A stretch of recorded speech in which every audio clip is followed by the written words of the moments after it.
Good morning. It's 3 past 6 o'clock. Robert and Erin, 101.7 FM and 710 KEEL. Good to be back. Erin has local news just seconds away. Lawmakers meet in a special session, their third one of the year. I'm kind of shocked.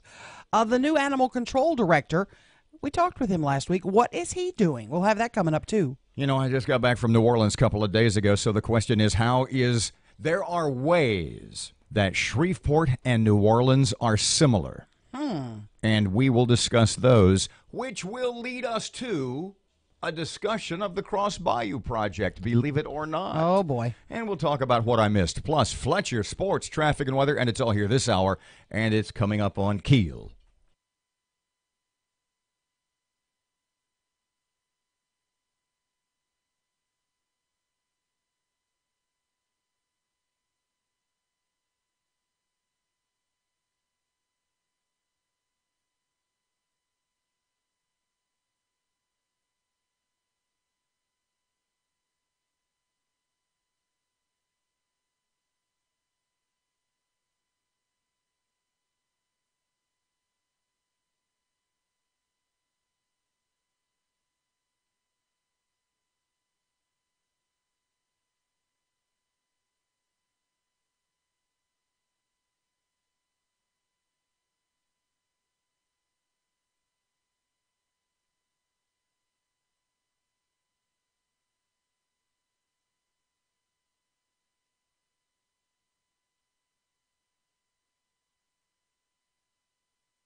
Will be the focus because it fully funds government. The only way to resolve it's to enact the fifth penny, which results in more than a $500 million savings to the taxpayers of Louisiana based upon what they're paying right now. The half-penny sales tax came just 7 votes short of passage on the last night of the previous session.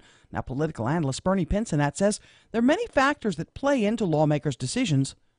Is there something in it for these legislators? If they vote for this, will they face problems in their reelection? If they vote for this, will they be granted favorite status as far as the governor and what he can do for them? He's optimistic a solution will be met during the session, but says there's always a possibility more stalling could occur. Late-night fire causes major damage. Matt Parker with that. A big house fire left 2 homes damaged and 1 person injured. According to the Shreveport Fire Department, a home in the 4900 block of Durham Place caught fire just before 9 p.m. Sunday night. The flames were so intense, the home next door suffered moderate damage. It took 51 firefighters to bring the blaze under control. Both residents from the home were able to escape, but one was taken to the hospital for treatment for smoke inhalation. The fire remains under investigation. From 101.7 FM and 710 KEEL, I'm Matt Parker. One man recovering after being shot in a drive-by shooting near the boardwalk. According to Bossier Police, the victim was walking on Montgomery Street when a person driving a black Nissan drove by and shot the man. The man was hit in the leg. The shooter fled the scene. The gunman still at large. The new director of Caddo Parish Animal Services hits the ground running. Travis Clark telling KEEL News a priority is an online presence. We have more animals online right now than there have been in the past, and we're working diligently to ensure that the stray animals are posted online as well to increase the foot traffic here because, you know, we need the foot traffic to increase the adoptions. Clark says he's also implementing a much better accountability program to make sure all employees know what's expected. The second phase for Shreveport's new bus system now open. The city held a ribbon-cutting ceremony for the new Sportran facility on St. Vincent Avenue. The new hub offers additional routes, public restrooms, and a community policing office. Louisiana in the spotlight in one of Anthony Bourdain's final shows. One of the final episodes of his show Parts Unknown aired last night on CNN. The episode was called Cajun Mardi Gras. The thundering hooves of many horses. The sound of 1,000 beer cans popping open. And music. Always music. Bourdain Bourdain visited Mamou, Grand Coteau, and several other spots in Cajun country. The celebrity chef and TV personality tragically took his own life nearly 2 weeks ago. The emotional policy of separating children from their parents is starting to divide Republicans, as Democrats have turned up the pressure. Former First Lady Laura Bush called the policy cruel and immoral, while GOP Senator Susan Collins and a former advisor to President Donald Trump said he thought the issue was going to hurt the president at some point. McDonald's phasing out plastic straws at all its locations in the United Kingdom and Ireland, while it looks to phase in an alternative to plastic straws in some of its U.S. restaurants later this year. I'm Erin McCarty on 101.7 FM and 710 KEEL.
Nine past 6 o'clock, 101.7 FM and 710 KEEL traffic update. First one of a new week. Whee!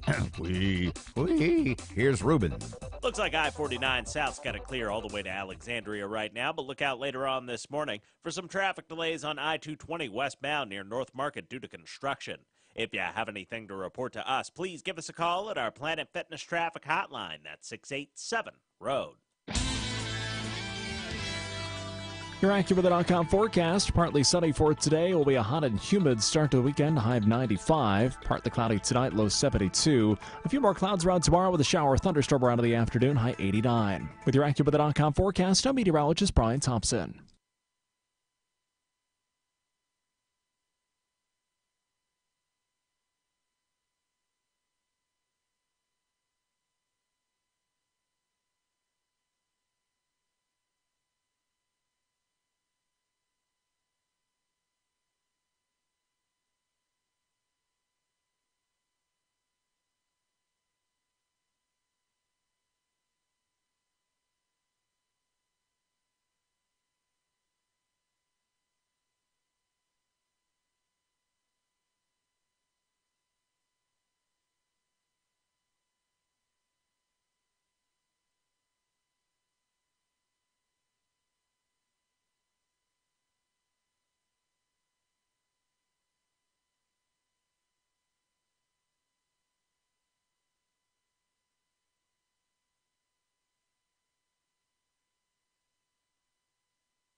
Twelve past 6 o'clock. Robert J. Wright and Erin McCarty, 101.7 FM and 710 KEEL. The KEEL app, a free download presented by Office Furniture Source. Speaking of, what's the transmitter update? What did I miss? It is en route. It has been The new AM transmitter is on the way. It has been shipped. Billion-watt Pirate transmitter. Oh, man, it is going to smoke this community. So powerful, we may have to broadcast from the center of the Red River. I think we might. When I was leaving town, going to New Orleans last Monday, as I told people this, like, who work here, and they went, no way. Amy, our general manager, I texted her, I got the FM signal, 101.7, 101.7, all the way down to the Castor exit going 49 South. Whoa. No, that's right. Wow. That ain't bad. That's pretty awesome. That was when I started, that's when I started to lose it. Speaking of starting to lose it, Matt informed me, so I said, so what did I miss last week? And he said, well, one of the big discussions was to put this in macro terms, perception versus reality. In a little more microcosm sense, that it was you guys were discussing crime. But he said that basically it's perception versus reality. Right. Which ties into something I noticed last week. And it has to do with, and this may be the common thread, our sort of running gag, if you will, for the show today. Here in Shreveport, roads Suck. Thank you. Yeah. Okay.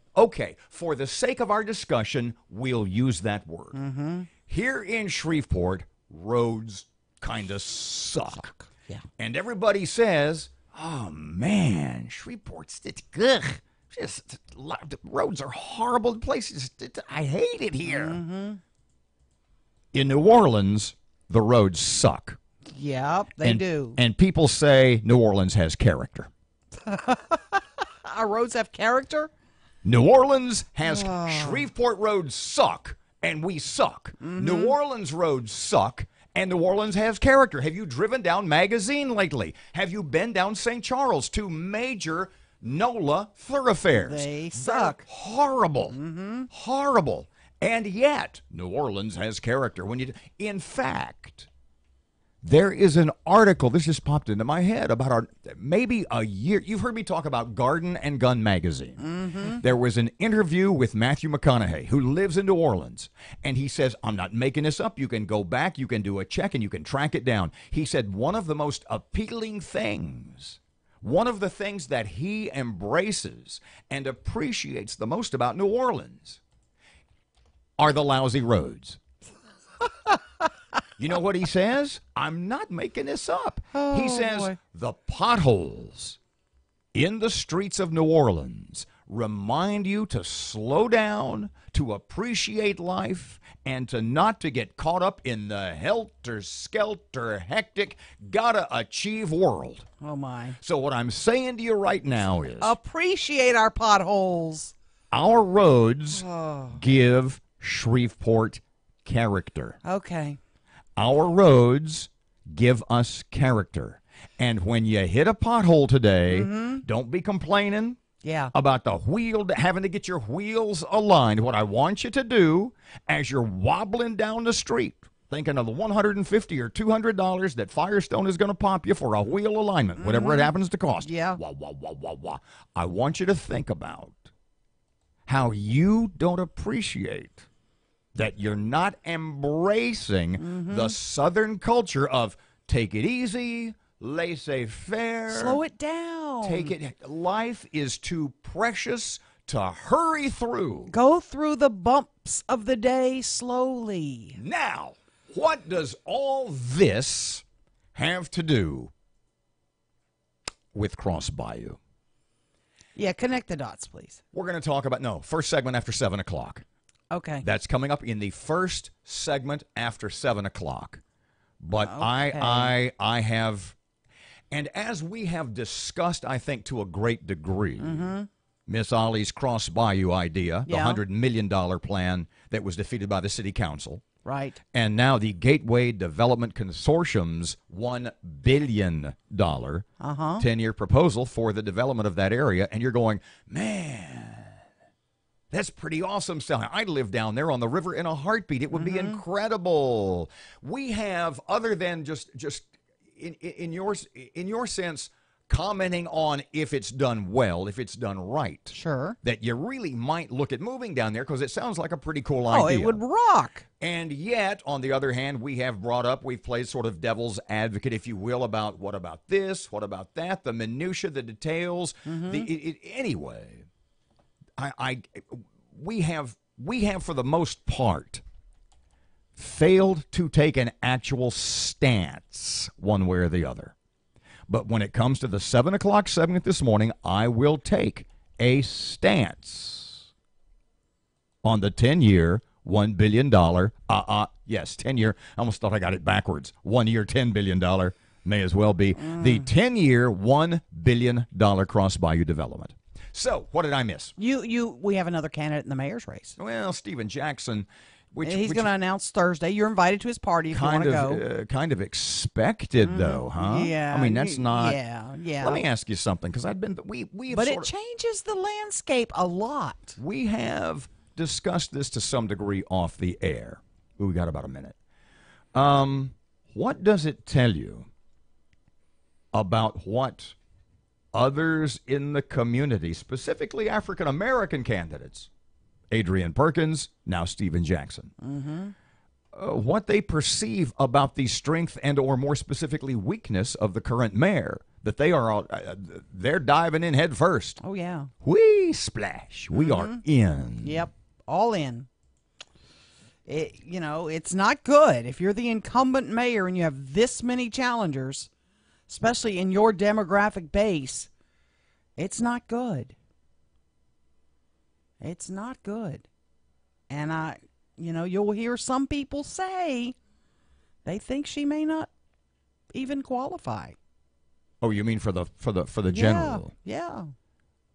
She may not even sign up to run. So how many are we up to? How many total candidates are we up to? And I saw when I was perusing the KEEL website this weekend, KEELnews.com, I saw when I was looking at the page that you had put up, or someone had, a new mayoral, non-scientific. Understand, this is really unscientific. Right, you couldn't be less scientific. I mean, cave drawings are even more. Let me see who's leading in that right now. I think it's Talaferro. I'm not 100% sure. Talaferro, followed by Leo Savage. Ray Smith, believe it or not. Did Adrian Perkins. You include yourself in that mayoral poll? No, I didn't. Why not? Because that would be silly. Because I'm not running for mayor. Yet. I'm not running for anything. Yet. He keeps wanting me to do it just as a radio bit. He needs a job. Yeah. One that pays. You think she's Guess who offered me a job last week? Pardon me. You think she's a pain in the ass to work for in here? Imagine if she had some real power. What? Someone Guess offered you a who job? offered me a job on the radio last week? Who's that? Lieutenant Governor Billy. Doing what? Whatever. Assistant governor. Wardrobe consultant? No, because see, John Kennedy says John Bell should resign. Says John Bell should step down, and he says, let Billy be governor. So if And I said, Billy, so what if you're governor? He goes, well, I'm going to hire you.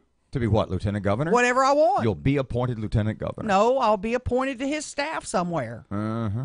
I got offered a job. Yeah. It's kind of cool. Yeah, then we could make fun and talk about you. Yeah. Behind your back. When we come back, I'll tell you a couple of little things that happened on my trip to New Orleans, other than the stellar highway system. I got to tell you about my trip to Texas and the Amtrak station. 19 past 6 o'clock, 101.7 FM, 710 KEEL. Ruben's here, traffic update. Looks like I-49 South's got it clear all the way to Alexandria right now, but look out later on this morning for some traffic delays on I-220 westbound near North Market due to construction. If you have anything to report to us, please give us a call at our Planet Fitness traffic hotline. That's 687-ROAD. Your AccuWeather.com forecast, breezy, warm, and humid today with some sun, followed by clouds. We'll get some showers and thunderstorms in the afternoon. The high 88. Tonight will be cloudy and with a low of 70. With your AccuWeather.com forecast, I'm meteorologist Maggie Johnson.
1017 FM, 710 Keel. Time for sports. Here's Fletch. Good morning from the sports desk of 1130 The Tiger. This is Tim Fletcher. Brooks Koepka became the first golfer to win back-to-back U.S. Open titles since Curtis Strange did it in 1988 and 89 with a one-shot win at Shinnecock Hills Sunday.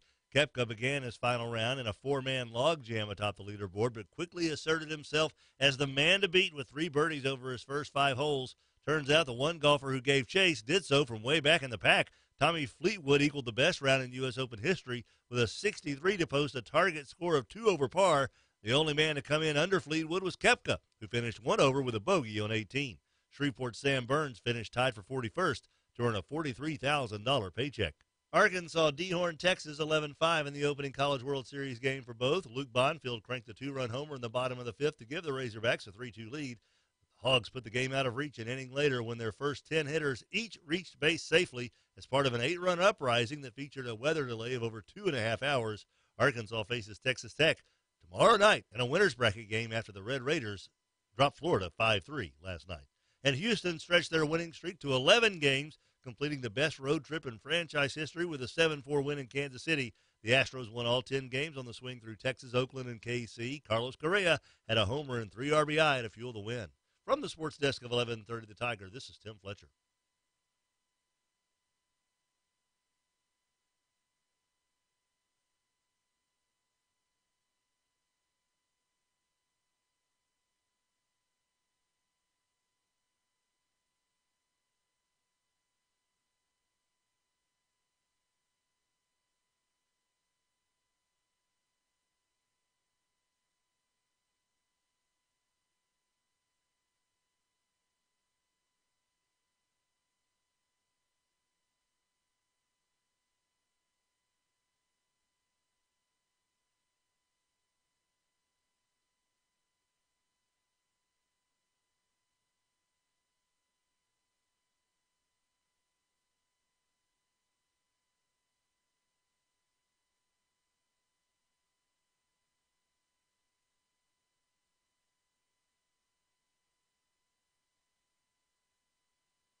Twenty-five past 6 o'clock, 1017 FM and 710 Keel. Robert J. Wright and groggy Erin McCarty.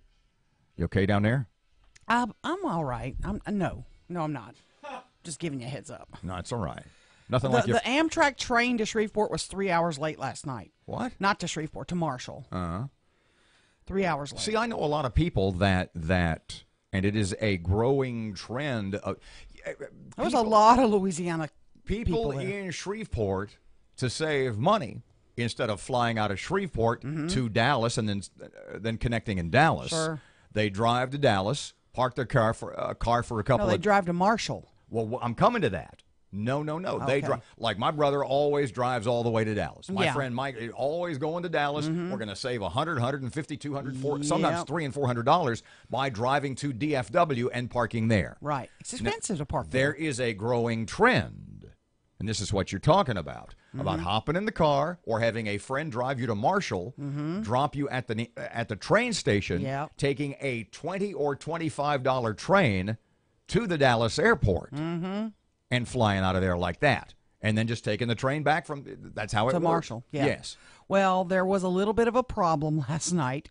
The train leaving Union Station in Dallas was 3 hours late leaving. What was that? It was something happened with a freight train on the tracks, and the Amtrak train was behind it, so they had to wait for that to get cleared up, and it was shabby. So you were waiting for somebody.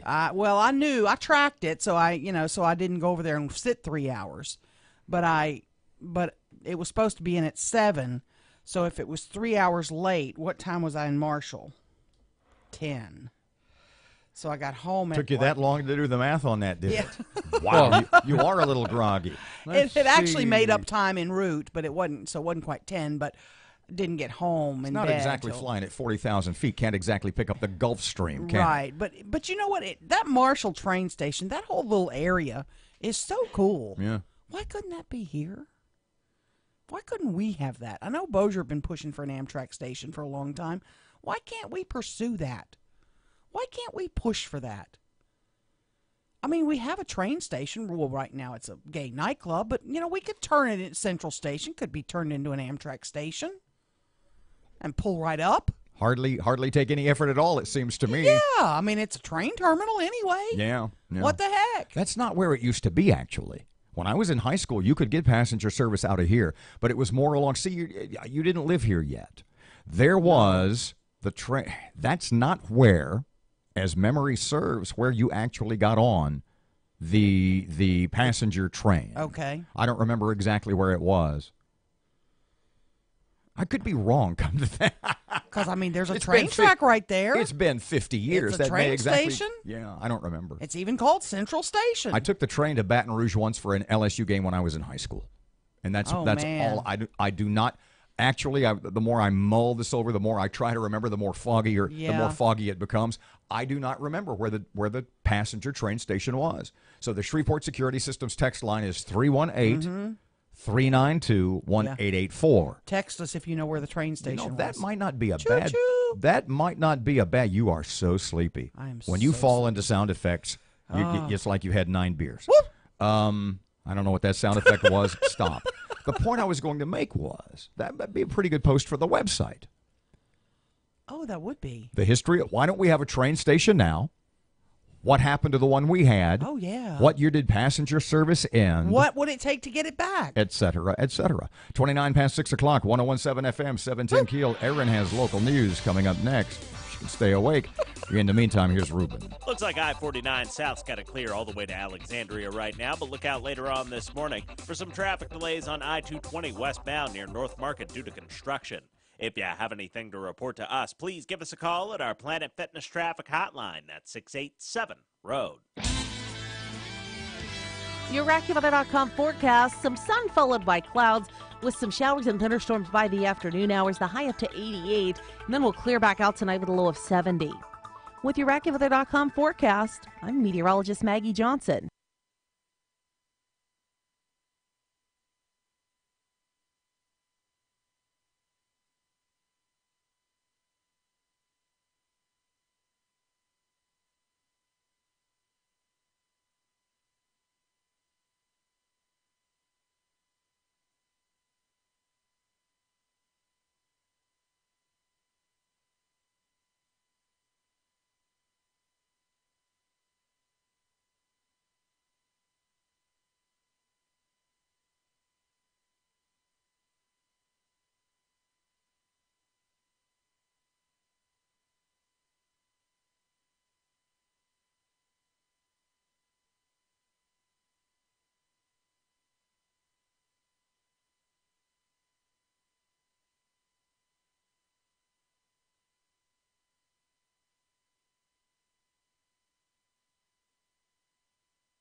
The power of information.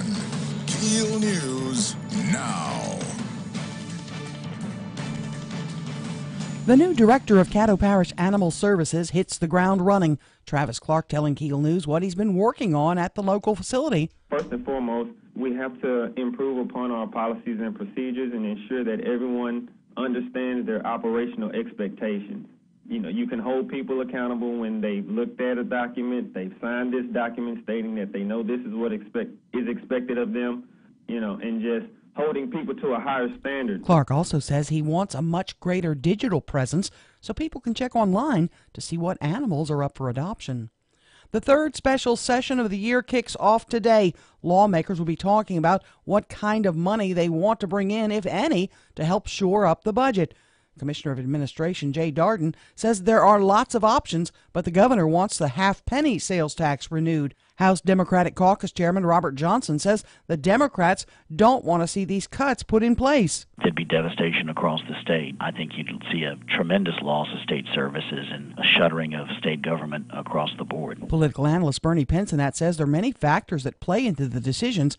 He says that even though the discussion has been focused on renewing a sales tax that is either a third of a penny or half a penny, there may be discussion of an amount somewhere in between the two. Is there a practical solution between 1/3 and 1/2? We're not talking about a lot of money, but we're talking about principles, and we're talking about the Republicans demanding something in return, especially cutting the budget. The analyst seems fairly optimistic a solution will be met during the third special session. A big house fire left 2 homes damaged and 1 person hurt.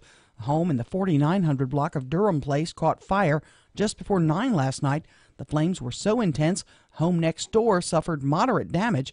It took 51 firefighters to bring that blaze under control. 1 person was taken to the hospital for treatment of smoke inhalation. Bossier police searching for a drive-by shooter. Matt Parker with that. 1 man is recovering after being shot in a drive-by near the Louisiana boardwalk. According to Bossier City Police, the victim was walking on Montgomery Street around 2 p.m. when a person driving a black Nissan drove by and shot the man. The man was hit in the leg. The shooter fled the scene. At this time, the gunman is still at large. From 101.7 FM and 710 KEEL, I'm Matt Parker. Louisiana in the spotlight in one of Anthony Bourdain's final shows. Food has always tied communities here together. Cajuns traced the roots of their culture and cuisine to a particularly brutal diaspora, followed by a steep learning curve as they adapted to the harsh environment of rural Louisiana. Their culinary traditions are a direct reflection of those days. Last night, CNN aired the Cajun Mardi Gras episode of Bourdain's Parts Unknown. Bourdain visited Mamou, Grand Coteau, and several other Cajun spots. The celebrity chef and TV personality tragically took his own life nearly 2 weeks ago. Authorities in South Texas say at least 5 people are dead, several others hurt after an SUV carrying more than a dozen people during a suspected smuggling operation crashed while fleeing from Border Patrol agents.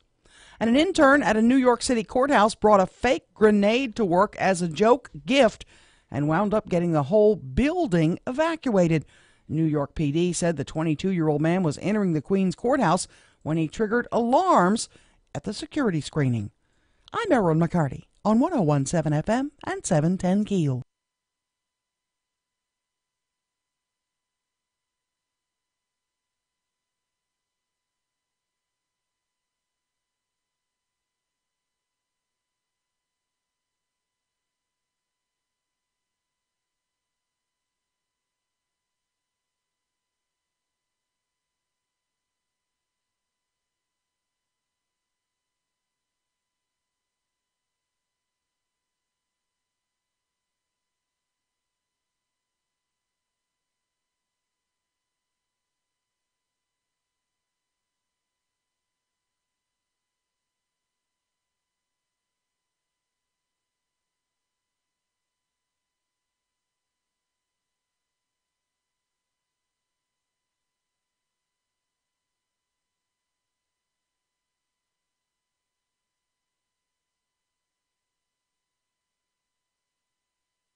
.101.7 FM at 710 KEEL, Robert J. Wright and Erin McCarty. So I think that's the theme of the show for the day.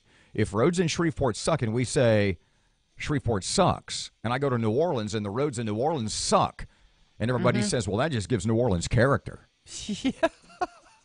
Enjoy the potholes. That's what Matthew McConaughey said. I'm not making that up. In that article in Garden and Gun magazine, because, you know, he lives in New Orleans. Sure. When he's not working, he appreciates the town, the pace. He says, he actually said The potholes are good. New Orleans' lousy roads are bad because it teaches you to slow down, to appreciate the sights, to appreciate life around you, to slow down, take it easy, and embrace the moment. Don't be caught up in that hectic, intense, got-to-achieve Hollywood lifestyle.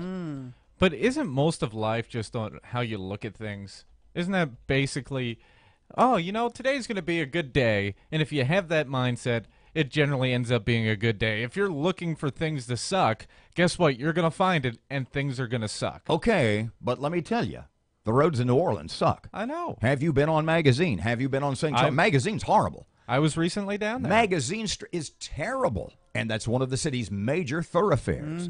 It's not the worst. You get back behind Marigny, the French Quarter Marigny, and what is it, Backwater or Bywater? I forget. I mean, Bywater, they haven't fixed those roads since Katrina. Yeah. I mean, that's just awful. Oh, it's dreadful. You're back right. that way. Okay, we are going to go to break. When we come back, we are going to discuss special session 4.39. How many is this? This is the third this year. This year. January, February, March, April, May, June. That's on every 60 days. Yeah. Special session. At a cost of $60,000 a day, Matt? Something like that? Something like that. Special session 3.0 begins when? Today or tomorrow? Today, 6 p.m. All right. I can hardly wait, and I know or that... 4 p.m., whatever. They don't know either. Just show up. It's... Why can't they video conference this crap? Skype would save a lot of money. 6:39. Here's Ruben. Looks like I-49 South's got it clear all the way to Alexandria right now, but look out later on this morning for some traffic delays on I-220 westbound near North Market due to construction. If you have anything to report to us, please give us a call at our Planet Fitness traffic hotline. That's 687-ROAD. Your AccuWeather.com forecast: breezy, warm, and humid today with some sun, followed by clouds. We'll get some showers and thunderstorms in the afternoon. The high 88. Tonight will be cloudy and with a low of 70. With your AccuWeather.com forecast, I'm meteorologist Maggie Johnson.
I promise I'll tell you that story later. There's a place in New Orleans, 101.7 FM, 710 KEEL, Robert and Erin, 642. Last night I was in New Orleans. I went to... last night you were in New Orleans? The last night I was in New Orleans. Dang. Drove fast. Last night I was in New Orleans. I went to a steak place in the French Quarter on Chartres Street called Doris Metropolitan. Ooh. And they had an 8-ounce Wagyu Japanese beef, 8-ounce Wagyu ribeye, $155. Oh, did you spring for it? Matt said, how was it? I said, I had the BLT. No, I just had the regular ribeye, but I'll tell you about that sort of adventure. I'm very fortunate in that when I go to New Orleans, these things just seem to happen to me. Good things. And once again, I had things just happen to me both the 3 days I was down there. Yeah, I remember Buffy. And I'll tell you about those. Yeah. So the special session 3.0 starts this evening at 6 o'clock. So tell me, I wasn't here last week, and I don't know, the particulars that have led up to this other than John Bell's Well, he signed the budget. Yeah. He signed the last budget they sent to them. Like I said, when I go on vacation, it's off the grid, kid. I'm Bob Lee Hooker or whatever, Mark Wahlberg. What was it in Shooter? What was his character? Oh, God. Hooker Lee Bob. Bob's Something a Hooker Swagger. Lee. Bob Lee Swagger, maybe? Bob Lee Swagger. Pay attention to nothing. When I go on vacation, I am Mark Wahlberg in Shooter. I know am it. Bob Lee Swagger. I'm just. You turn your swagger on. I'm just an old cracker living in the mountains with his dog. Yeah, well, the governor signed the budget. It's got 30% cuts to tops. It would cut higher ed by some 30% or more. It also would end, they say, would end the SNAP benefit program. Lots of other cuts are in the budget. So why did John Bell, what was the explanation? Did you have... Because you have to have a budget by July 1. You have to have one. And if this is the budget y'all want, this is what I'm going to sign. This is all you sent me. Did you have the august and austere Commissioner of Administration on last week talking about We did early in the week, I think. What did he say Did about we? this? I don't think we did. I think he was waiting for Bob to come back. Maybe he is. There's not much you can say. There really isn't. They're happy about this. They want the half Well, a penny. they want full funding. They want the half a penny. But see, here's the deal. Some Republicans say they only want to give them a third. What are the latest threats? What are the latest That's it. threats? SNAP benefits is the biggie. Higher ed is another biggie. Of course, TOPS. Everybody's hollering about TOPS. Meanwhile, kids are trying to register for college this fall, you know? let me start here because I have a million things to say about this. Let me phrase it this way. How high? Because the cost of college tuition continues to rise for a variety of reasons that we don't have time to discuss. But the cost of college tuition continues to rise. How high? Let me just ask this as a rhetorical question, but I want you to respond. How much more expensive does college become before we, as the population, as the taxpayers of the state of Louisiana, say that's too expensive to fund TOPS at 100% because it keeps going higher and higher? How much more are you willing to pay to send kids to college for free, or at least to pay for a big chunk of it? When do you say no? When do we say, sorry, kids, I love you, that's too much? We're getting close to that. We're obviously getting close to it when we cut 30% of it out. Okay, so if we fund TOPS at 7 cents on the dime, $7 for every 10, what is the total expense? I would assume it's in hundreds of millions, if not billions of dollars. What will we, funding TOPS at 70%, what's the total amount? Don't know. I don't know that amount. Let's look it up real quick. Matt, would you hunt that down, buddy? The reason I'm asking is, how many years ago, let's say for the sake of our little segment here, that it's $1 billion. Okay. And to fund TOPS at 100% would be $1 billion. I don't know that to be true. Like I said, for the story, I'm just making this up. Sure. But let's say, okay, so we're only going to give TOPS $700 million. Yep. How many years ago would $700 million have funded TOPS? And how many kids would it have paid for? At 100%. Yep. It's changed. That figure's Follow absolutely me on changed. this. Yeah. Follow me on this. If 70% of TOPS is $700 million, how many years ago would that have funded TOPS at 100%? And the point I'm making is, if we need, theoretically, $1 billion this year to fund TOPS, you got a number there, kid? $233.3 million is what it's currently supported at. Let's just say $250 million. Yeah. Okay? So what's 70% of $250 million? 25, 50, about 175 to 200 million. Okay? So how many years ago would $200 million have funded TOPS at 100%? If it's only 70% now. Right. How many years from now will that $250 million not fund TOPS? Next year? The year after? It increases every year. So my question to you, because you always fall back on the we promised the kids. So when your kids were little, my nephew Hal and his wife Ashley just got back from taking the kids to Disney World. Okay? Oh, boy. Let's say you promised to take the kids to Disney World.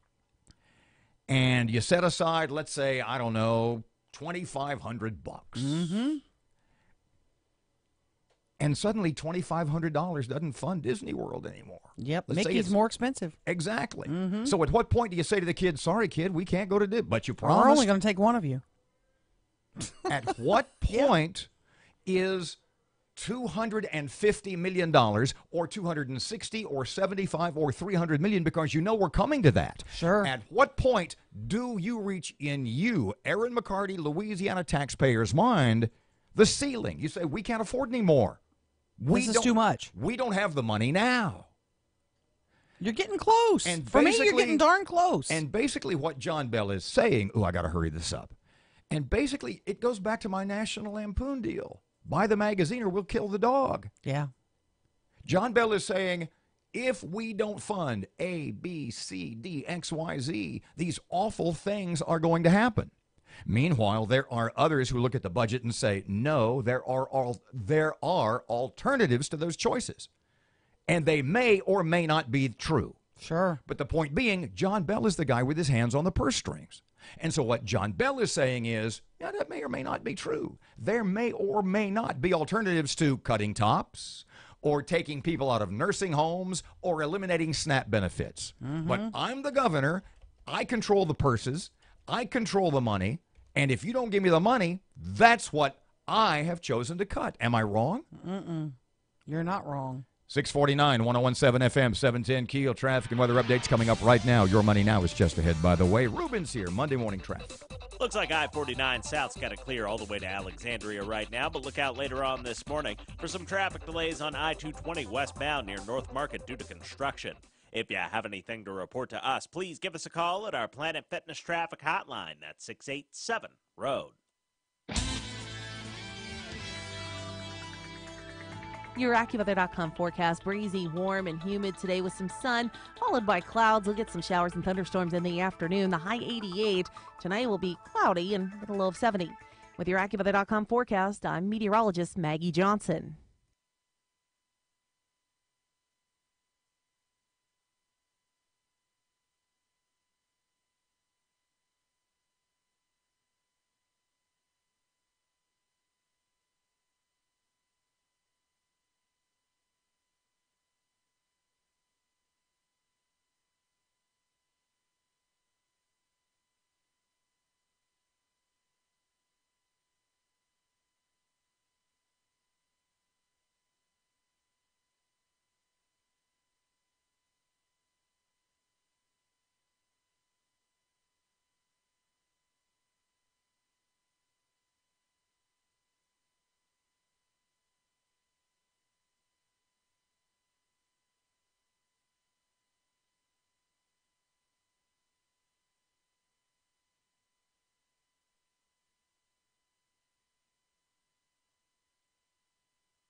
It is 6:52, time for KEEL Sports. Good morning from the sports desk of 1130 The Tiger. This is Tim Fletcher. Brooks Koepka became the first golfer to win back-to-back U.S. Open titles since Curtis Strange did it in 1988 and 89 with a one-shot win at Shinnecock Hills Sunday. Koepka began his final round in a four-man logjam atop the leaderboard, but quickly asserted himself as the man to beat with 3 birdies over his first 5 holes. Turns out the one golfer who gave chase did so from way back in the pack. Tommy Fleetwood equaled the best round in U.S. Open history with a 63 to post a target score of 2 over par. The only man to come in under Fleetwood was Koepka, who finished one over with a bogey on 18. Shreveport's Sam Burns finished tied for 41st to earn a $43,000 paycheck. Arkansas D-Horn Texas 11-5 in the opening College World Series game for both. Luke Bonfield cranked a 2-run homer in the bottom of the fifth to give the Razorbacks a 3-2 lead. The Hogs put the game out of reach an inning later when their first 10 hitters each reached base safely as part of an 8-run uprising that featured a weather delay of over 2.5 hours. Arkansas faces Texas Tech tomorrow night in a winner's bracket game after the Red Raiders dropped Florida 5-3 last night. And Houston stretched their winning streak to 11 games, completing the best road trip in franchise history with a 7-4 win in Kansas City. The Astros won all 10 games on the swing through Texas, Oakland, and KC. Carlos Correa had a homer and 3 RBI to fuel the win. From the sports desk of 1130 The Tiger, this is Tim Fletcher.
You looking it up now?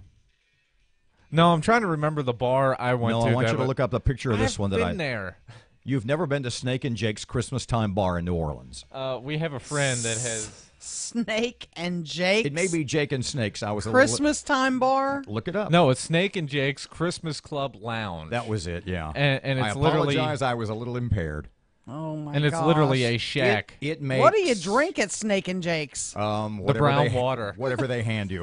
Yeah, just not the water. Exactly I'd be right. Scared of what they're coming up just after 7 o'clock. $1 billion 10-year plan for Cross Bayou. Is it a good idea? We will take a stand. Well, one of us will. You can kind of go. Yeah, exactly. We will take a stand, and I will tell you why. Oh, 6:56. Here's Rush on KEEL. After the Inspector General report was released on Thursday, the Amazon Prime Washington Post published a column by their supposed right-wing blogger Jennifer Rubin. She claimed the IG report proved that Hillary Clinton has a good reason to complain. Rubin said that poor Hillary was the victim of James Comey, who also used non-government email for official business. The IG report concludes that Comey acted outside FBI norms during the entire Clinton email investigation. Now, according to the so-called conservative Ms. Rubin, this supports Hillary's claim that Comey tilted the election to Trump. Now, maybe this drivel will satisfy Rubin and her readers, but it does not pass the smell test or the POS test. Not that the truth matters to liberals, but the truth is Comey's gross mishandling of the investigation benefited Hillary Clinton. It kept her from facing legal charges that anybody else who did what she did would have faced. Hillary deliberately ignored the law in setting up her own private email system. She broke the law by using her homebrew server to send and receive classified information, including to and from Obama, and she walked away scot-free, as did he, even though there was good reason to lock her up. I love that, the way that sounds. Lock her up.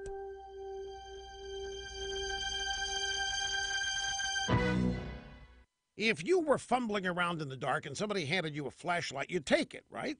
Shouldn't it be the same when it comes to spotting threats to your identity and the data on your devices? The digital world is so full of connections, it may only take one weak link for criminals to get in. Now, fortunately, new LifeLock identity theft protection now adds the power of Norton Security to shine light on the threats to your data today. Threats to your identity and threats to your computer or tablet like ransomware or emerging viruses. Of course, no one can stop every cyber threat or prevent all identity theft or monitor all transactions at all businesses. But new LifeLock with Norton detects a wide range of threats that you may not see on your own. Join now and get an additional 10% off your first year. Just go to lifelock.com and enter the promo code RUSH. That's lifelock.com. Remember, enter my name, Rush. That's when the magic happens. 1017 FM, 710 Keel. Fox News is on the way. Erin's getting local stuff together as we speak. In the meantime, traffic update. Here's Ruben. The intersection at Hearn Avenue and Lakeshore Drive is dealing with some slow-moving traffic right now. And we have some traffic delays on Barksdale Boulevard near Hamilton Road in Bossier City. If you have anything to report to us, please give us a call at our Planet Fitness traffic hotline. That's 687-ROAD. Your AccuWeather.com forecast: breezy, warm, and humid today with some sun, followed by clouds. We'll get some showers and thunderstorms in the afternoon. The high 88. Tonight will be cloudy and with a low of 70. With your AccuWeather.com forecast, I'm meteorologist Maggie Johnson. Breaking news and trending talk. This is 1017 FM and 710 Keel. KEEL, Shreveport.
Good morning at 7:03. Robert and Erin, 101.7 FM, 710 Keel. Down yonder, Miss Erin getting news together right now, and she's got lots. Talking about the Caddo Parish Animal Shelter, the new director is in place. What are his plans? Lawmakers gathering in Baton Rouge, the third special session of the year kicking off this evening. And we're also going to be talking about the hunt for a drive-by shooter in Bossier. Yes, another special session. Woohoo! I'm doing my impression of a Louisiana state legislator. There's another Can you imagine the Doties and all that? We got to go back down there again. Oh my God! So tired of Shoney's. Plus $1 billion over 10 years for Cross Bayou. Is that a brilliant idea? Are you really going to take a stand? Wait and see in just about 10 minutes. Plus Fletcher in sports and traffic and weather, and it's all coming up this hour right here on Keel.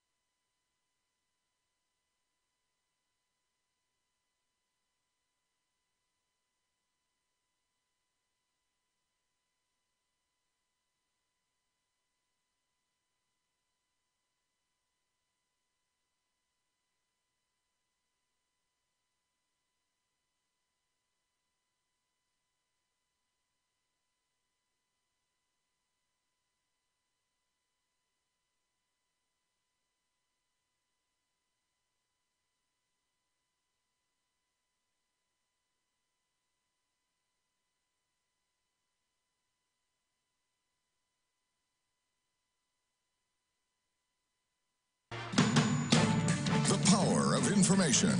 Keel News now. Lawmakers meet for the third special session of the year beginning today. Commissioner of Administration Jay Darden says he's disappointed that it came to another sales tax instead of permanent structural tax reform. Certainly is not consistent with what the recommendations have been to change Louisiana's tax system. So I think you're going to continue to see discussion about that in the years ahead. Political analyst Bernie Pinsonat is fairly optimistic a solution will be met in the third session, but he says it's always a possibility more stalling could occur. The likelihood is that I would think they can get 70 votes. If they can't get 70 votes, then we may be doing this for the rest of the year. The session must end by 6 p.m. on June 27th. House fire leaves 2 homes damaged and 1 person hurt. According to the fire department, a home on Durham Place caught fire just before 9 last night. The flames were so intense the home next door suffered moderate damage. Now, 1 person had to be taken to the hospital for treatment of smoke inhalation. Bossier PD searching for a drive-by shooter. 1 man recovering after he was shot near the Louisiana Boardwalk. According to police, the victim was walking on Montgomery Street when a person driving a black Nissan drove by. Someone inside shot the man. The man was hit in the leg. The shooter fled. The search continues for the gunman. The new director of Caddo Parish Animal Services hits the ground running. Travis Clark telling Keel News priority is an online presence. He also is hoping to bring in more employees. We're hiring for multiple positions right now, and we're really looking to get some qualified candidates here to help join our team and help take Caddo Parish in a new direction. Clark says he's also implementing a much better accountability program to make sure all employees know what's expected. Authorities in South Texas say at least 5 people are dead, several others hurt after an SUV carrying more than a dozen people during a suspected smuggling operation crashed while fleeing from Border Patrol agents. Authorities say the SUV carrying 14 people went out of control at more than 100 miles an hour and overturned, ejecting just about everyone inside.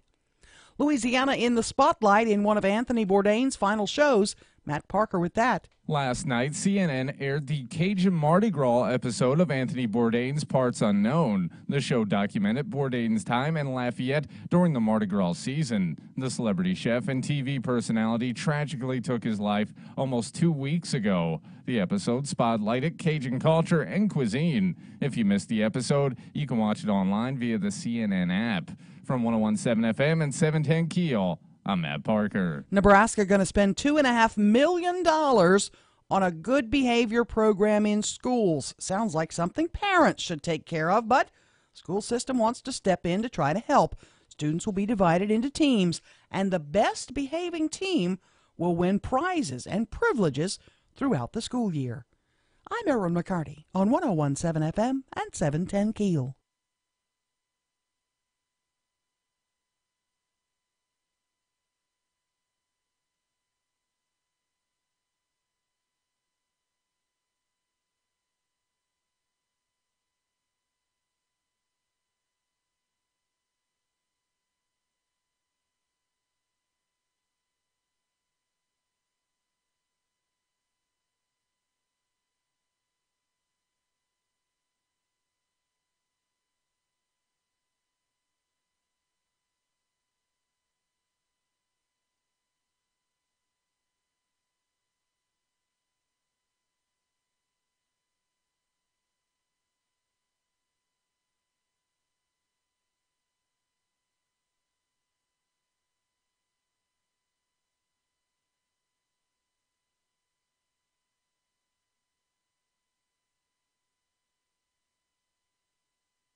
Nine past 7 o'clock, 101.7 FM, 710 KEEL. Time for traffic. Ruben's here.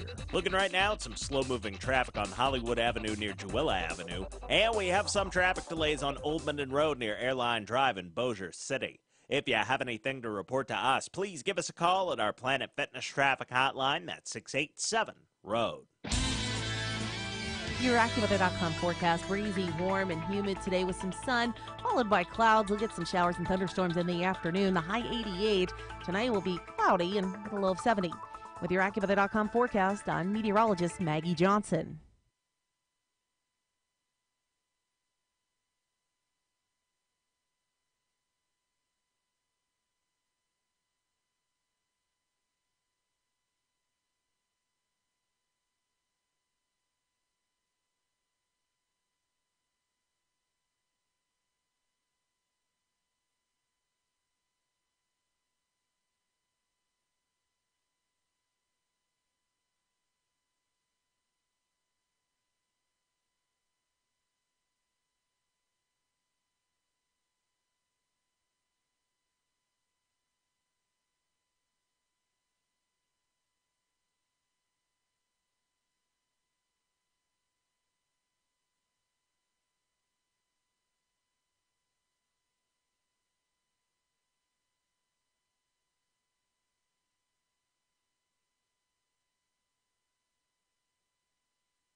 .101.7 FM, 710 KEEL. Robert J. Wright and Erin McCarty. It's 12 past 7 o'clock. The KEEL app, a free download from Office Furniture Source. So I went to New Orleans last week, and I started the show by saying, okay, so here in Shreveport, we say, man, the roads are awful. And they're not always top notch. No. For I any had number my of reasons. I had my trip from Texas back into Louisiana last night, and I got the usual noises. So you get to Louisiana, and basically here you are in Shreveport, and you guys use the term, I hesitated, but I went along to, it's like go along to get along. Yeah. You guys said, I said, Shreveport Road's kind of, and I didn't want to say that, but I said, okay, suck is not the worst word you could use. Well, you know what? When we say that, what in effect we're saying is that Shreveport kind of sucks. Of course. Well, I just got back from New Orleans. The roads in New Orleans suck. Mm-hmm. But people in New Orleans say it gives us character. Why don't we say that about Shreveport roads? Why don't we say our that roads gives give us character? Why don't we say that makes us unique among American cities? When people come back from New Orleans, who really complains about the roads? I drove down Magazine Street. It's horrible. But come on now. When you're driving down Magazine Street, what are you looking up at?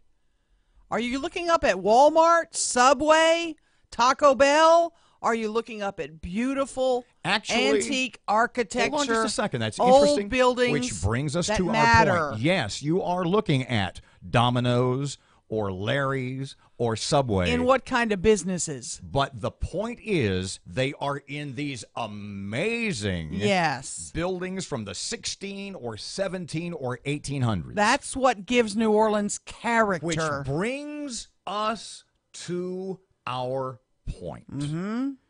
There is much debate currently in the city of Shreveport about Cross Bayou 2.0. And it's a 10-year, billion-dollar project being pushed by an organization, a group called Gateway Development Consortium, made up of a number of local people. Just don't get ahead of me. I know where you're Just don't get ahead of me. Just shushy. Shushy. Okay. Zip, zip. 10 years, $1 billion. And what they want to do is they want to go down to Cross Bayou, basically a wasteland, and they want to do a cleanup, and they want to build a new state building for state workers, and they want to build all this new retail space and housing, some of it rentals, some of it, I would assume, some of it up for mortgage and or purchase. Of course. And it's $1 billion over 10 years.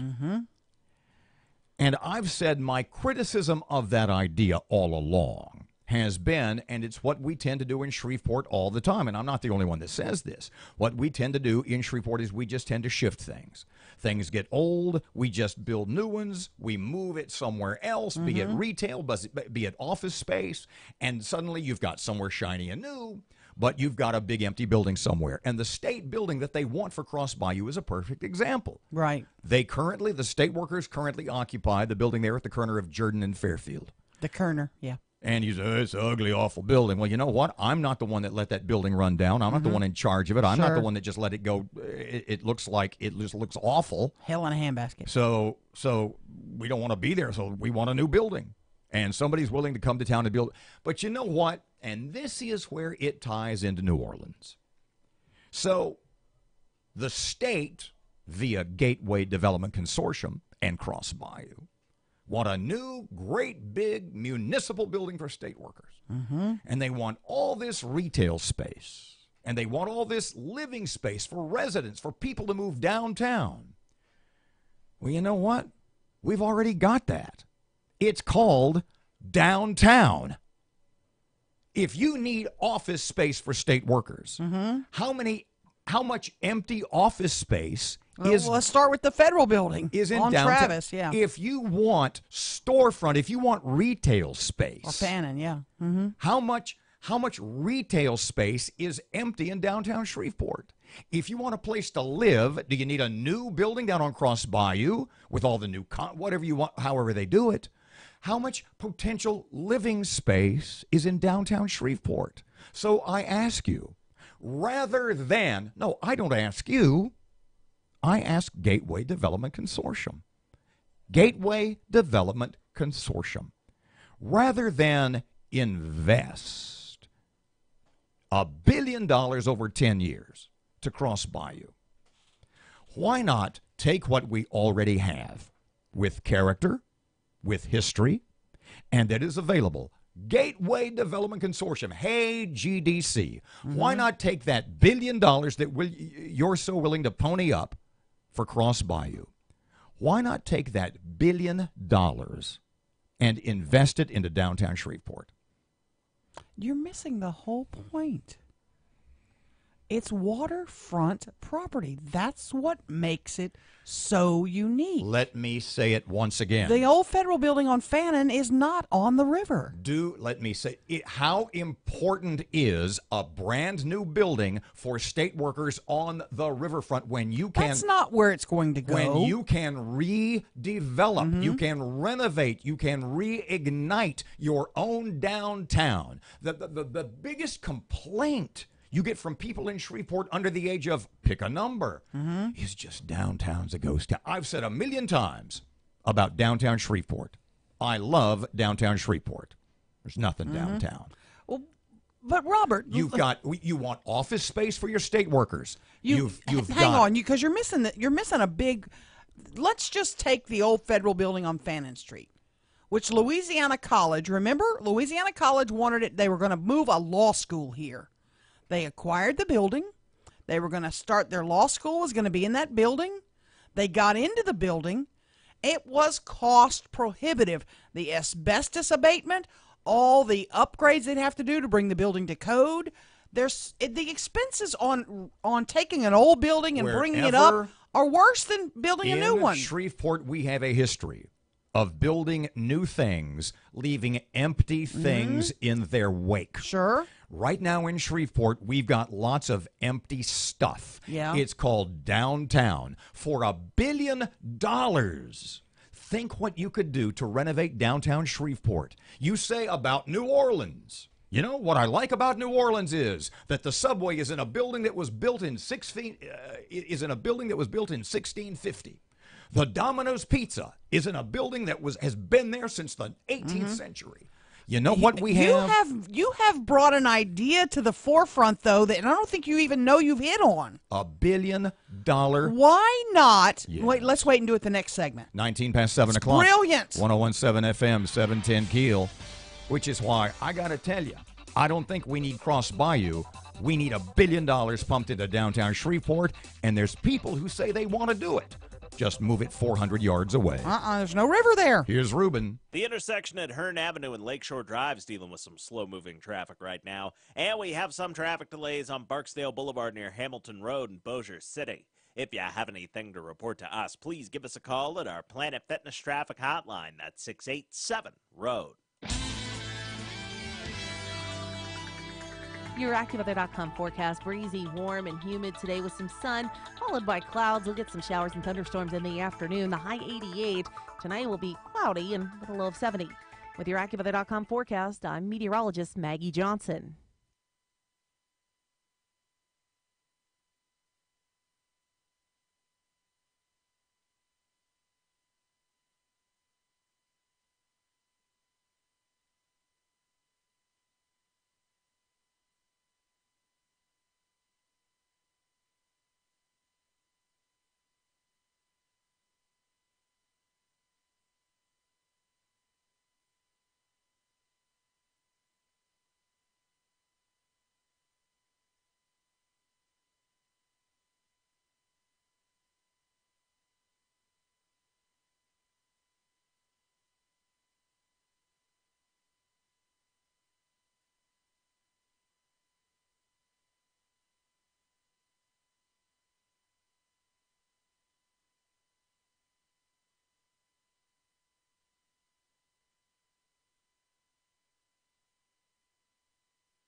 Twenty-one past 7 o'clock, 1017 FM, 710 Keel. Time for sports. Here's Tim. Good morning from the sports desk of 1130 The Tiger. This is Tim Fletcher. Brooks Koepka became the first golfer to win back-to-back U.S. Open titles since Curtis Strange did it in 1988 and 89 with a one-shot win at Shinnecock Hills Sunday. Koepka began his final round in a four-man logjam atop the leaderboard, but quickly asserted himself as the man to beat with 3 birdies over his first 5 holes. Turns out the one golfer who gave chase did so from way back in the pack. Tommy Fleetwood equaled the best round in U.S. Open history with a 63 to post a target score of 2 over par. The only man to come in under Fleetwood was Koepka, who finished 1 over with a bogey on 18. Shreveport's Sam Burns finished tied for 41st to earn a $43,000 paycheck. Arkansas D-Horn Texas 11-5 in the opening College World Series game for both. Luke Bonfield cranked a 2-run homer in the bottom of the 5th to give the Razorbacks a 3-2 lead. Hogs put the game out of reach an inning later when their first 10 hitters each reached base safely as part of an 8-run uprising that featured a weather delay of over 2.5 hours. Arkansas faces Texas Tech tomorrow night in a winner's bracket game after the Red Raiders dropped Florida 5-3 last night. And Houston stretched their winning streak to 11 games, completing the best road trip in franchise history with a 7-4 win in Kansas City. The Astros won all 10 games on the swing through Texas, Oakland, and KC. Carlos Correa had a homer and 3 RBI to fuel the win. From the sports desk of 1130 The Tiger, this is Tim Fletcher.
23 past 7 o'clock. Robert J. Wright and Erin McCarty, 101.7 FM and 710 KEEL on the KEEL Facebook page. Read what you wrote, young man. We want listener opinion on this. Well, I just asked a simple question. Should GDC take their $1 billion and invest it in downtown instead of Cross Bayou? You hit on something, Robert, that light bulbs just went off. See, what I said was, okay, so Gateway Development Consortium, 10 years, $1 billion project for Cross Bayou, a new building for state workers, retail space, living quarters. And I said, well, we've got all that already. It's called downtown. You've got a whole lot of empty buildings. And we moan and we groan about empty space downtown. Why doesn't anybody want to? Well, you know what? GDC. Why don't you take your $1 billion and put it into downtown Shreveport? There's not a thing you want to build at Cross Bayou, shiny and new, and leave empty buildings somewhere else that you couldn't move downtown. Now, what were you The riverfront is huge. That's a big deal. You hit on something I don't think you even realized.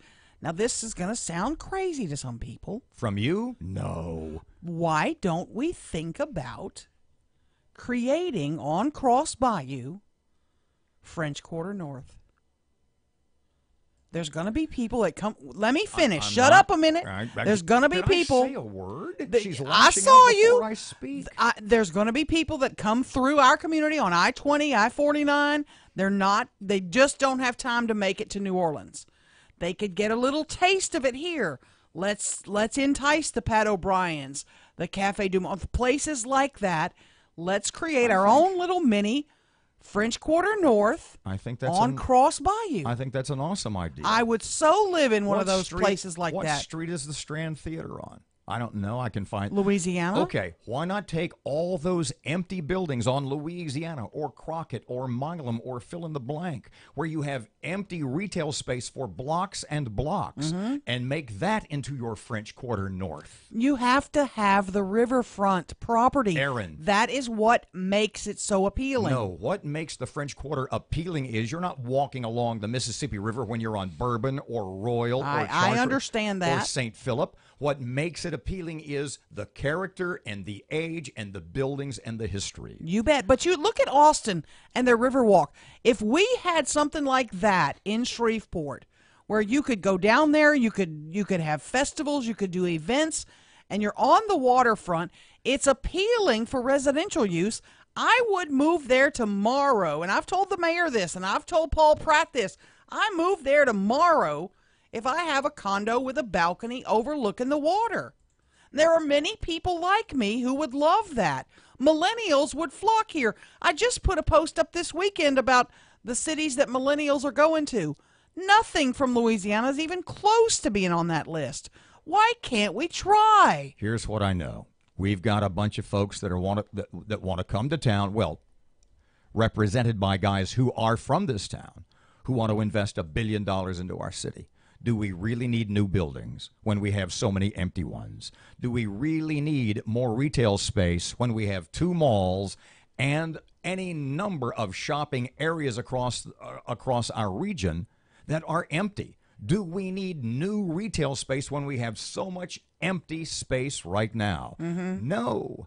And so much of that is in downtown Shreveport. Yeah. And the guys, what is it, Twin Blends Photography, who do the time warp thing. Oh, they're brilliant. Look at how awesome. Imagine, go back to the 1980s with not the Red River District. What was it called back then? Oh, the square. Circle on the square. Are we really? There's $1 billion that a bunch of guys are willing to invest in our town. All we need to do, because everything they want is 600 yards up the road. I hate to even read this to you, but I'm going to. I don't even think I can say the word. This is from a local leader who texts me.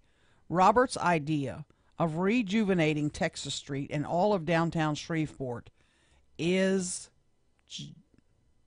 pretty smart. Pretty smart. You say the word, Matt. Oh, I don't have the text in front of me, but I'm going to go out on the limb. Jilted? And say genius. Yeah. There's $1 billion. They want to come to town and drop $1 billion on new stuff we don't need. Everything they want to build is less than a half a mile away. sitting there empty. And there's a lot of people trying to invest. And we're going to put apartments here with a grocery store, but it's taken them so long because it's one guy or a couple of guys. You throw $500 million or $1 billion at it, all of a sudden. But don't you think that other stuff would come if we have a massive Riverwalk project? No, that is right. Not. Don't you think other money would follow to refurbish old buildings that are there? But you're moving things again. All you're doing is leaving empty buildings in your wake. We in Shreveport don't need more empty space. We need to fill the space we have. We need to renovate and rejuvenate and rebuild, starting with our downtown. If it ends up going down to the river, that would be awesome. Mm-hmm. But you said, let's build French Quarter North. How many empty storefronts in downtown? Entire blocks are dying for something like that. We don't need to build new. Everything. We need something at Cross Bayou. I'm just telling you, I was promised it, and I'm going to go to my deathbed wanting to go to my Cross Bayou Park that I voted yes for in 96. Park would be good. We just don't need to build $1 billion worth of retail and office space when we have that office space less than a half a mile away. I see your point on the office space. I get that. 29 past 7 o'clock, 101.7 FM, 710 Keel. Rubens here. The intersection at Kings Highway and Line Avenue is dealing with some slow-moving traffic right now. And we have some traffic delays on East Texas Street near Old Minden Road in Bossier City. If you have anything to report to us, please give us a call at our Planet Fitness traffic hotline. That's 687-ROAD. Your AccuWeather.com forecast, some sun followed by clouds with some showers and thunderstorms by the afternoon hours, the high up to 88, and then we'll clear back out tonight with a low of 70. With your AccuWeather.com forecast, I'm meteorologist Maggie Johnson.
The power of information.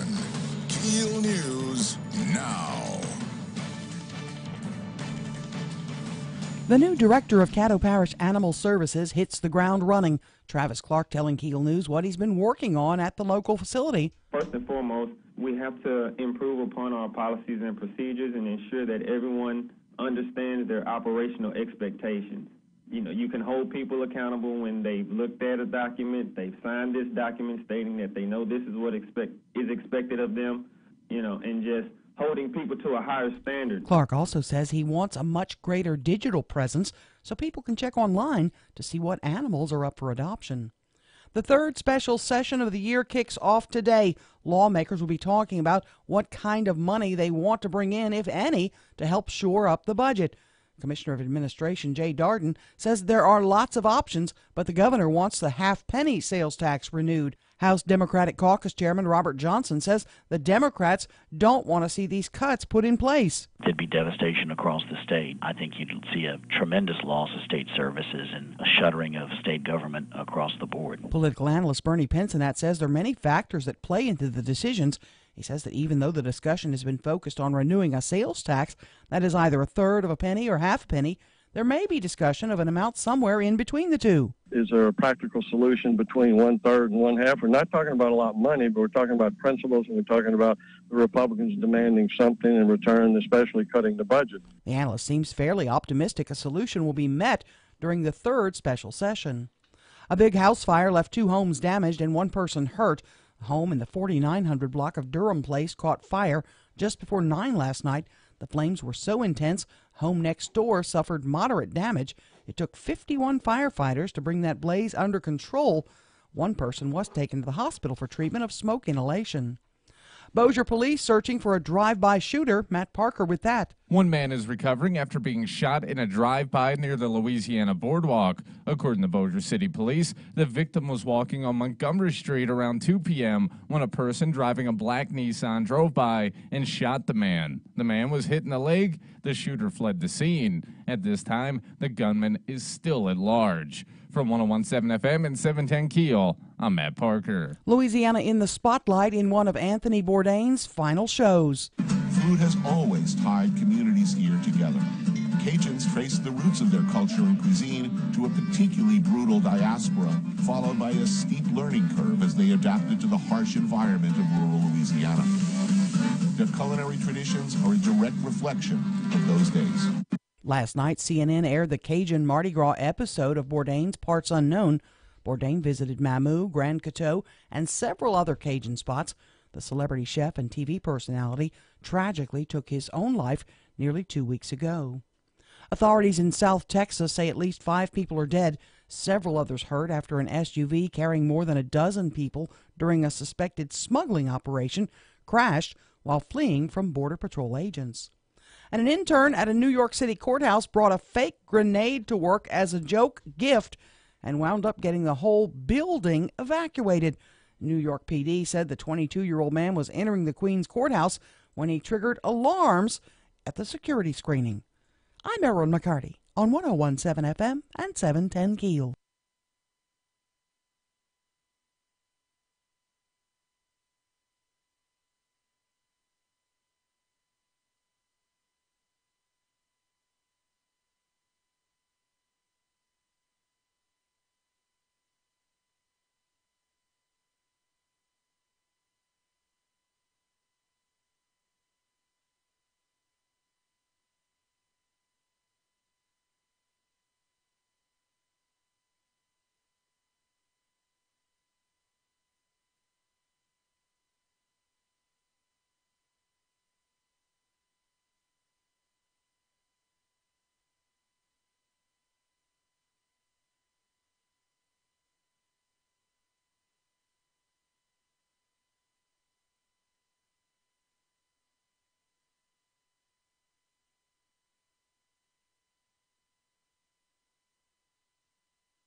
One 101.7 FM, 710 KEEL, Robert and Erin. Okay, so I got back from New Orleans on Thursday. Michael Corbin, City Councilman Michael Corbin, in about 5 minutes. Wait till you hear his ideas for downtown.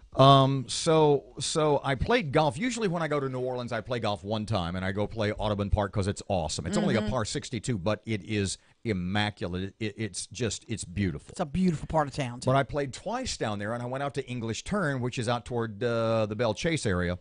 Across the other side of the river. Mm-hmm. And because I'm a single, because I play alone, they'll match you up with somebody to make out a threesome or a foursome. Sure. So I end up playing with these two guys, and one of them is in his early 30s. The other guy's about 50 or 55. And we get a couple of holes in. We've introduced ourselves, and we're just talking about, just the small talk that goes with meeting somebody for the first time. And they tell me they're pilots. And I said, like airline guys. And they said, no, we're private pilots. And I said, like Marquis or NetJets or something like that. And they said, well, not exactly. I said, well, what do you do? And they said, well, we fly for a guy. Uh-oh. And I said, oh, I can't wait. Really? And I made a point to not ask. Mm-hmm. And I said, well, that's good. And I said, that sounds like an awesome job. And they said, yeah, because evidently this guy has 4 full-time pilots, 2 teams of 2, on 7, off 7. I know who it is. On 7, off 7. And they were there, and then they were going to Denver. Then they were going then they were flying to Santa Clara, to his house there, which is on the same, I was going to say street, but it's not really a street, on the same beach and or Pacific overlook as Oprah's. Oh, my gosh. So we get to talking, we're playing golf, and I just never asked. So we had about a 90-minute rain delay. I mean, it poured in New Orleans on Tuesday. And we're not going to quit. We're waiting this out. We're playing some golf today, my friend. Right. That's on a commercial. And at one point, they've had a couple of beers, and it was Tim and David.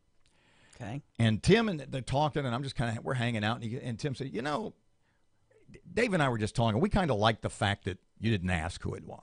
And I said, well, I'm on vacation. If I were working, I would, because at this point they know what I do. Right. And I said, but I figured if you wanted to tell me, you'd tell me. Mm-hmm. And they said, well, we've decided, of course, you didn't ask. We're going to tell you. We want to tell you. Oh, wow. And I said, oh, yeah. Okay. Do I know this person? Okay. If you want, you can tell me. His estimated net worth is between $2 and $3 billion. And yes, he has ties to Shreveport. OMG. Any idea? You want to take a wild guess? I was thinking the Benson family. Somebody in the Benson family. No. No. Marcus Lemonis. Ooh. They were there filming an episode of The Prophet. Then they were flying to Denver, where where there was some other business meetings going on. Man. Then home to. Why does he need two pilots for one trip? Because you have to have two guys on. I guess you have to have two guys in the. Oh, okay. You have a co-pilot, and okay, yeah, gotcha. If somebody, God forbid, gets a headache or worse, you need somebody to take over. Man. So he's got 4 pilots on, and he said they fly. He said one of the 2 teams of pilots. He said we are in the air at least 180 days a year. Oh my gosh! Where does he put them up? I mean, like when you're a pilot for their Marcus home Lemonis. base is Chicago. They all so evidently. But Marcus like in New Orleans, do they stay wherever they want? Nice, fancy, swanky places. You're just basically you're on the company dime. You just have an expense account. Playing golf on the company dime, eating on the company dime. Waiting for the plane, waiting for him to be ready to go. Don't abuse the privilege. 739, 101.7 FM, 710 Keel. Traffic update. Ruben's here. The intersection at Kings Highway and Line Avenue is dealing with some slow-moving traffic right now. And we have some traffic delays on East Texas Street near Old Minden Road in Bossier City. If you have anything to report to us, please give us a call at our Planet Fitness Traffic Hotline. That's 687-ROAD. Your AccuWeather.com forecast: breezy, warm, and humid today with some sun, followed by clouds. We'll get some showers and thunderstorms in the afternoon. The high 88. Tonight will be cloudy and with a low of 70. With your AccuWeather.com forecast, I'm meteorologist Maggie Johnson.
One 101.7 FM and 710 Keel. Robert J. Wright and Erin McCarty. Shreveport Security Systems text line is 318-392-1884.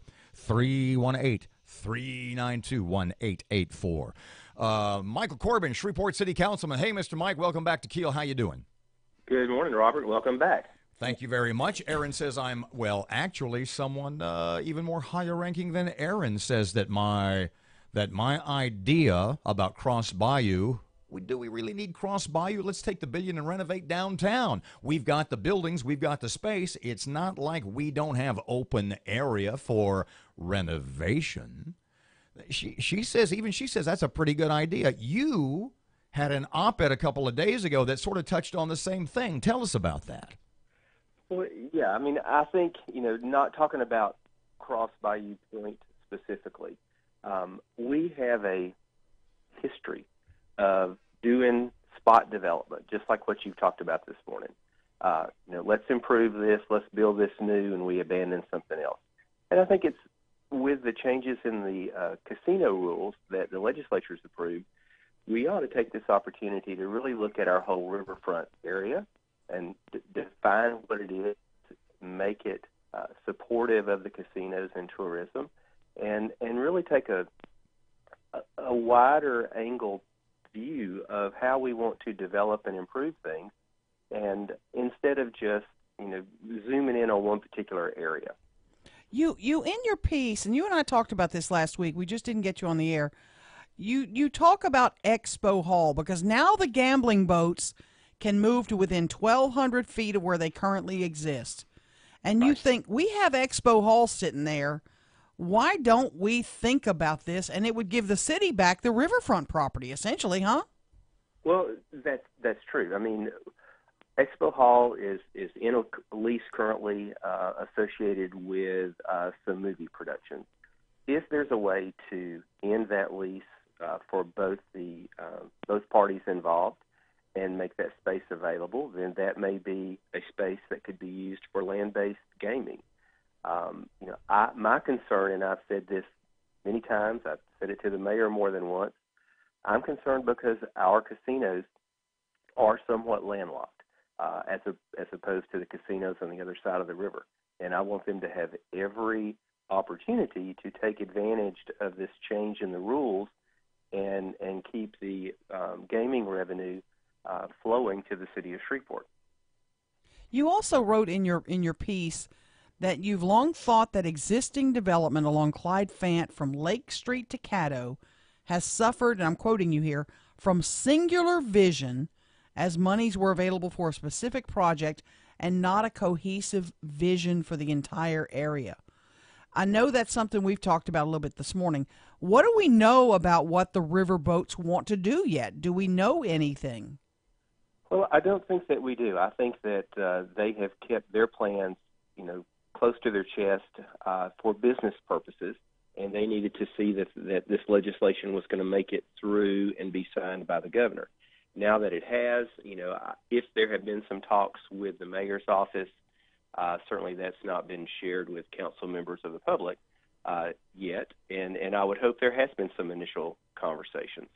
But if they're going to compete, if the Samstown and El Dorado are going to be able to compete with those across the river and the casinos out of state and continue to draw, then I think they're going to have to look at their opportunities to have a roomier gaming floor and be able to take advantage of these changes.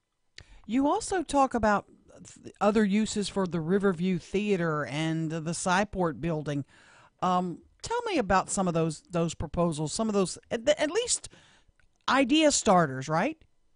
Well, yeah. I mean, I just want to get a conversation started about this. If you're a loyal symphony person or an opera person, then, you're looking for arrows to throw at me right now. But I think we need to really talk about, the age of this building, the utilization of the building, and does it make more sense to have development along that existing Shreveport riverfront area, and maybe help support these other organizations by, helping them with the costs that would be involved to be at the Strand Theater, to be at Municipal Auditorium, other buildings that are in better shape, have had recent renovation, because in many ways, the organizations that are drawing a crowd to Riverview Theater, they are drawing a crowd specifically for that event. You pull up at the front door, you valet park, you enjoy a night at the symphony or a night at the opera, you get back in your car and you leave. You're not milling about downtown. You're not milling about in the entertainment district and creating that atmosphere that we seem to be looking for and we never seem to be able to get. Mike, in the most recent legislative session, when there was debate over whether or not to change the gaming rules that are in fact going to change, it doesn't occur to me that the gaming industry folks in Shreveport and Bossier were overtly jumping up and down, telling everybody what a good idea this was. Now, maybe behind the scenes they are, but you tell me, you tell everybody, are the gaming companies here in Shreveport and Bossier City, are they really clamoring for more space? Well, I think that we're going to find that out soon. You know, we have one casino located across the river that already has land-based gaming because they came in under the new rules. And they are the top revenue generator of our area casinos. So that tells me something, that people like that design, like that layout a little bit better. You know, it has to be incredibly expensive to maintain an operable riverboat that never goes anywhere. I mean, there are archaic rules. I'm sure it felt good to us to say, you know, gaming is on the river and it's not in our city, you know, some 20, 25 years ago when this all happened. But I think that if there are ways to do the land-based gaming and spread out their machines a little bit more, I believe that the casinos, whether short-term or long-term, are going to want to at least give it a serious consideration. City Councilman Michael Corbin, thank you so much for your time this morning. We appreciate it. Thanks. Keep up the good work. Good morning. It's 101.7 FM, 710 KEEL, 7:51 traffic time right now. Here's Ruben on KEEL. The intersection at Kings Highway and Line Avenue is dealing with some slow-moving traffic right now. And we have some traffic delays on East Texas Street near Old Minden Road in Bossier City. If you have anything to report to us, please give us a call at our Planet Fitness traffic hotline. That's 687-ROAD. Your AccuWeather.com forecast: breezy, warm, and humid today with some sun, followed by clouds. We'll get some showers and thunderstorms in the afternoon. The high 88. Tonight will be cloudy and with a low of 70. With your AccuWeather.com forecast, I'm meteorologist Maggie Johnson.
Nine before 8 o'clock. It's 101.7 FM, 710 KEEL Sports. Good morning from the sports desk of 1130 The Tiger. This is Tim Fletcher. Brooks Koepka became the first golfer to win back-to-back U.S. Open titles since Curtis Strange did it in 1988 and 89 with a one-shot win at Shinnecock Hills Sunday. Koepka began his final round in a four-man logjam atop the leaderboard, but quickly asserted himself as the man to beat with 3 birdies over his first 5 holes. Turns out the one golfer who gave chase did so from way back in the pack. Tommy Fleetwood equaled the best round in U.S. Open history with a 63 to post a target score of 2 over par. The only man to come in under Fleetwood was Koepka, who finished 1 over with a bogey on 18. Shreveport's Sam Burns finished tied for 41st to earn a $43,000 paycheck. Arkansas dehorned Texas 11-5 in the opening College World Series game for both. Luke Bonfield cranked a 2-run homer in the bottom of the 5th to give the Razorbacks a 3-2 lead. Hogs put the game out of reach an inning later when their first 10 hitters each reached base safely as part of an 8-run uprising that featured a weather delay of over 2.5 hours. Arkansas faces Texas Tech tomorrow night in a winner's bracket game after the Red Raiders dropped Florida 5-3 last night. And Houston stretched their winning streak to 11 games, completing the best road trip in franchise history with a 7-4 win in Kansas City. The Astros won all 10 games on the swing through Texas, Oakland, and KC. Carlos Correa had a homer and 3 RBI to fuel the win. From the sports desk of 1130 The Tiger, this is Tim Fletcher.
1017 FM and 710 Keel. Robert and Erin, 754. Keel app's a free download presented by Office Furniture Source. So, Councilman Corbin's idea was, let's take that great big building there, Expo Hall, and make it land-based casino. Land-based casino. I even say put, Sam's Town on one floor, put El Dorado on the second floor, let them both coexist in the same building. Yes, you have to go along with you that. You think they would? Do you think? Why not? Let me ask you this, because this is interesting. And what I said to Councilman Corbin was, when all this debate about the legislation about revamping the gaming rules was going on, you didn't see a lot of public backing for that by the local boats, by the local gaming companies. We need this. Call your legislator. 1-800, it's a great idea, or whatever. They were lobbying. The point being, remember when, not very long ago, maybe a decade or so, our current company is Town Square Media. There were a couple before that. And three actually, and four actually. And the open philosophy of one of those companies was, it's easier to be second. Remember? It's better to be in second place. That's silly. So you got to ask yourself, well, wait a second now, because the theory was, is it worth it costs money to be number one. Sure. It takes effort. It takes money. You have people flanking you. You got to defend them. You've got to work hard. Sometimes to be second, it's look. You just kind of coast. If you spend $10 million and make 20, isn't it just as easy to spend a couple $1 million and make 4? I want to win. I always want to win. Never in a million years would I want to be second. You may want to win, but what I'm asking you is, are there companies in Shreveport and or Bossier City that when it comes to fighting the fight, battling the battle, going head to head with those $500,000 casinos in Oklahoma, is it just easier maybe to be second? Well, maybe. 7:57, here's Hannity on Keel. The truth and nothing but. This is the Sean Hannity Morning Minute. The reason for Trump's success is he's keeping his promises and conservatism works. It's not any more complicated than that. I have not changed my core, fundamental, ideological beliefs in 30 years I've been on radio, since 1987. I have not changed my core, fundamental beliefs in conservatism being the right ideology and philosophy since I've been on Fox News for 23 and a half years. I know, I'm just as surprised as you are, to be honest. But my point is the same. Conservatism is good for economic growth. We see it all happening. Keeping you on the straight path. Later today, it's the Sean Hannity Show.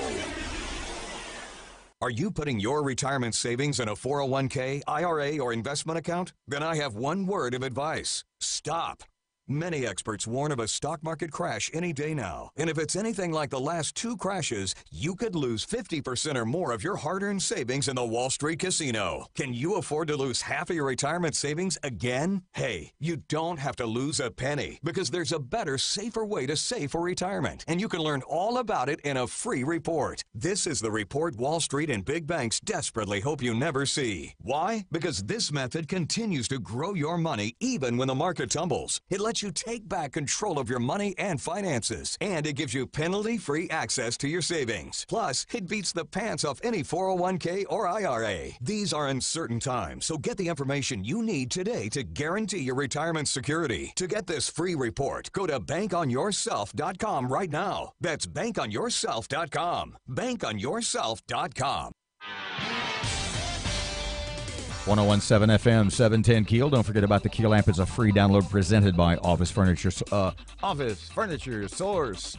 Monday slurring is never a good sign for the coming week. 7:59, here's Ruben. The intersection at North Market and North Hearn Avenues dealing with some slow-moving traffic right now. And we're still looking at some heavy backed-up traffic on Benton Road, just north of I-220 in Bossier City. If you have anything to report to us, please give us a call at our Planet Fitness Traffic Hotline. That's 687-ROAD.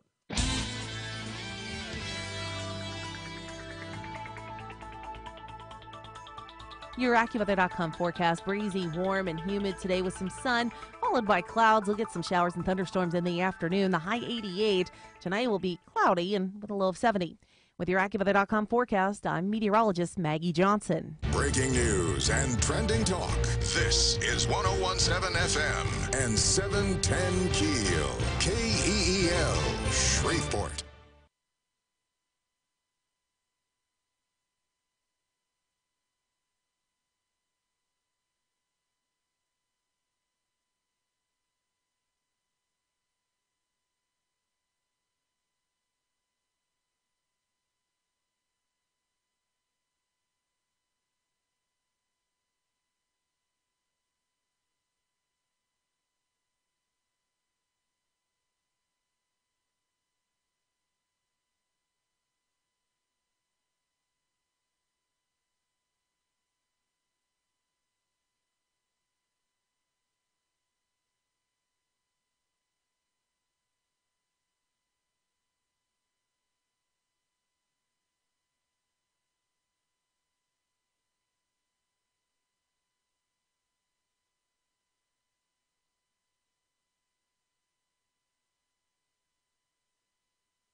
Good morning. It's 8:03. Robert and Erin, 101.7 FM, 710 KEEL. Local news, you betcha, and Erin has it next. Guess what starts today? The special session. Oh, yeah. Another one. Isn't that going to be fun? 3.0. Also, a shooting in Bossier City near the boardwalk. We'll have more on that. And the new director of Caddo Parish Animal Services has some ideas on what he wants to implement. So we may, in fact, discuss my brilliant idea how to renovate downtown Shreveport. Someone called it genius. $1 billion. Man, oh man, there's $1 billion. Somebody's coming to town and they got $1 billion. And I'm thinking, everything you need is 600 yards away. Plus, Patrick Coffin is a nationally syndicated radio host. He'll be in town next week, and we're going to talk to him about what he's going to be doing in our fair, if somewhat dusty city. Cool. Fletcher in sports and traffic and weather, and it's all coming up this hour, and it's right here on KEEL.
The third special session of the year kicks off today with some lawmakers expected to go to battle for the last time this year over the budget troubles.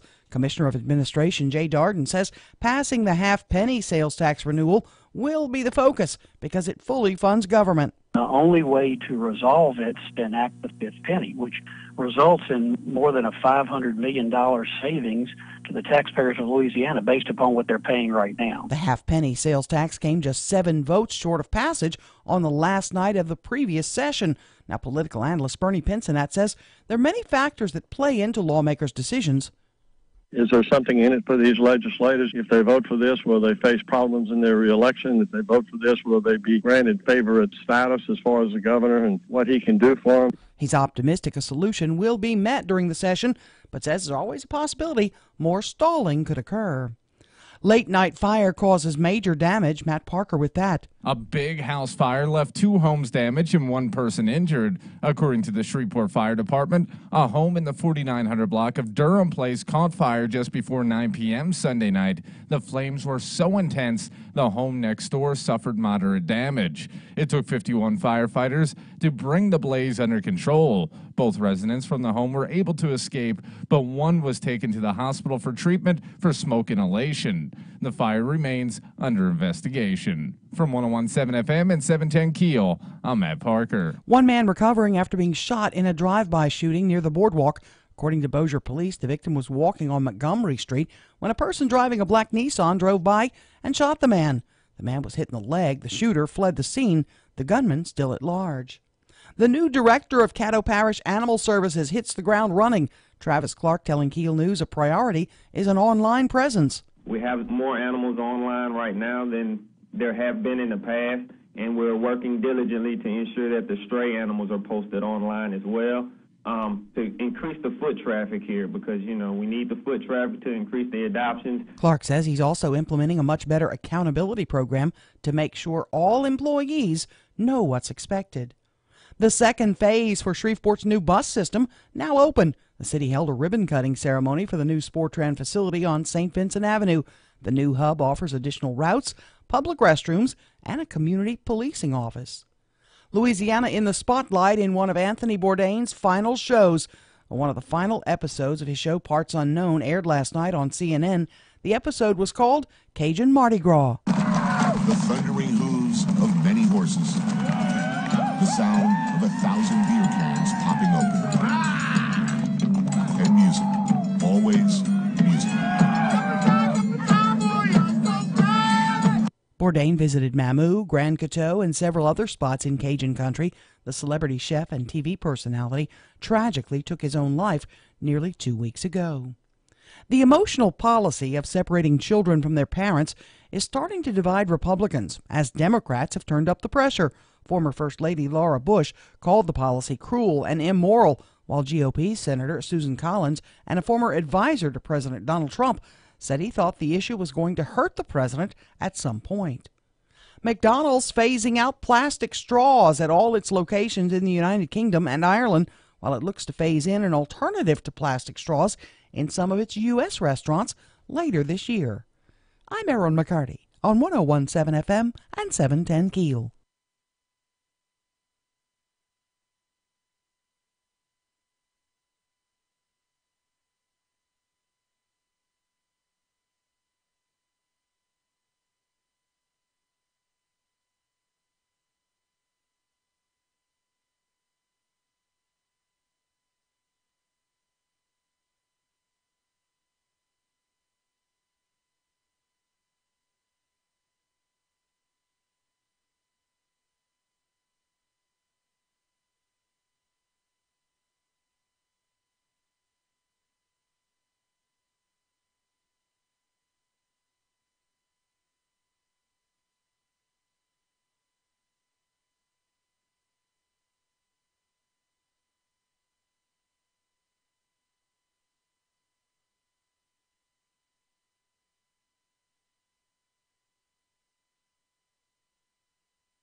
10 past 8 o'clock. Time for KEEL traffic update. Ruben's ready. The intersection at North Market and North Hearn Avenue is dealing with some slow-moving traffic right now. And we're still looking at some heavy backed-up traffic on Benton Road, just north of I-220 in Bossier City. If you have anything to report to us, please give us a call at our Planet Fitness traffic hotline. That's 687-ROAD. Your AccuWeather.com forecast: breezy, warm, and humid today with some sun, followed by clouds. We'll get some showers and thunderstorms in the afternoon. The high 88. Tonight will be cloudy and with a low of 70. With your AccuWeather.com forecast, I'm meteorologist Maggie Johnson.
Look it up real quick.